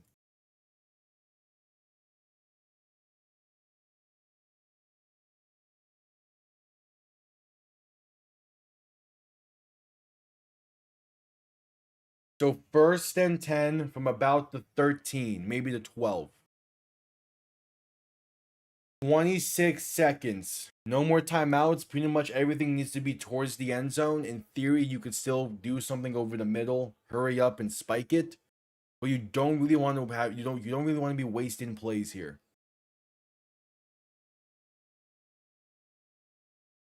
Williams in shotgun, back to his right, 3 receiving options to the left. Ball on the 13. Williams to throw. Pressure coming, rolling right, and just going to throw this one away incomplete. Smart play. Smart play. 2nd and 10, 21 seconds. Smart play for Caleb Williams.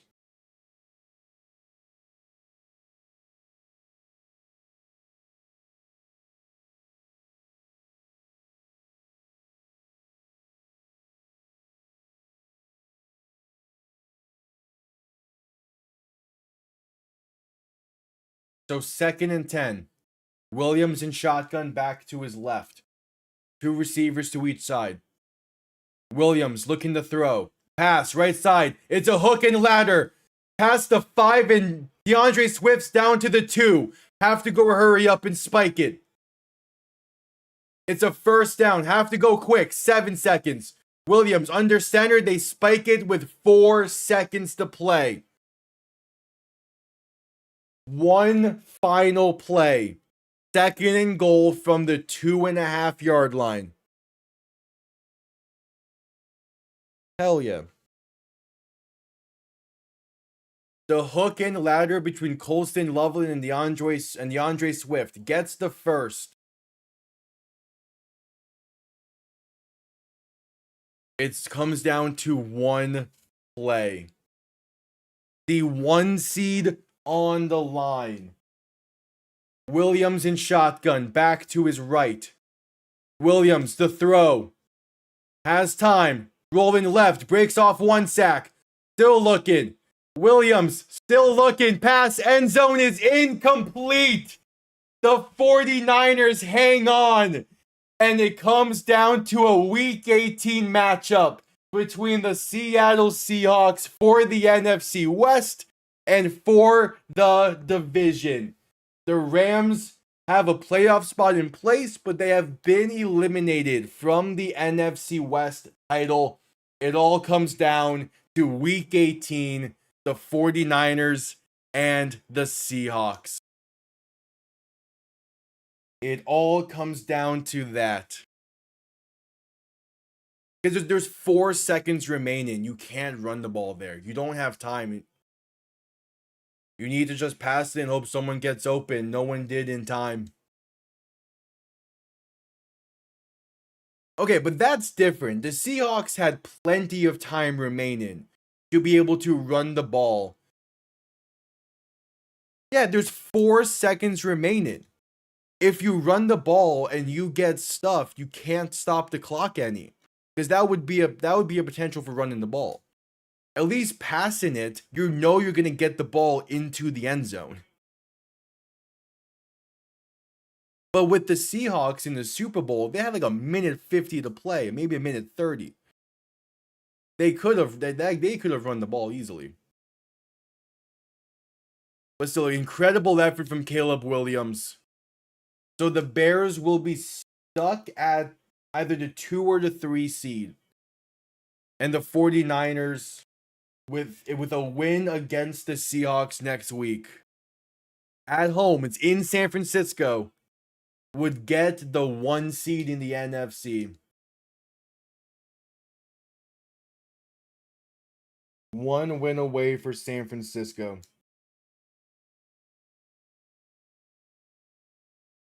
I mean, that was going to be the final play either way. So, like, Williams needed to create something and hope someone gets open. Just no one did. Because with 4 seconds, any play was going to take up 4 seconds. So you needed to make sure the ball was going to go into the end zone. That's why you pass it. And Williams taking that amount of time to throw it was to make sure that he could try and get a pass off into the end zone. The 49ers defense just came up big with 2 stands in the 4th to hold him to a field goal and a turnover on downs. Yeah, but again, he needed to create something there. No one was open. No one was open until well late. No, throwing it sooner than when he did would have been the same result. Yeah, no one was open. The 49ers covered that very well. Yep, I'll be back live tomorrow night for the Rams and the Falcons. It's in a game that has a little bit of importance to it. If the Falcons find a way to win out, they'll get the Panthers a playoff spot. Yep, appreciate you all tuning in. And what a way to wrap up this Sunday in the NFL. We'll see you all tomorrow. Have yourselves a damn good one. Peace.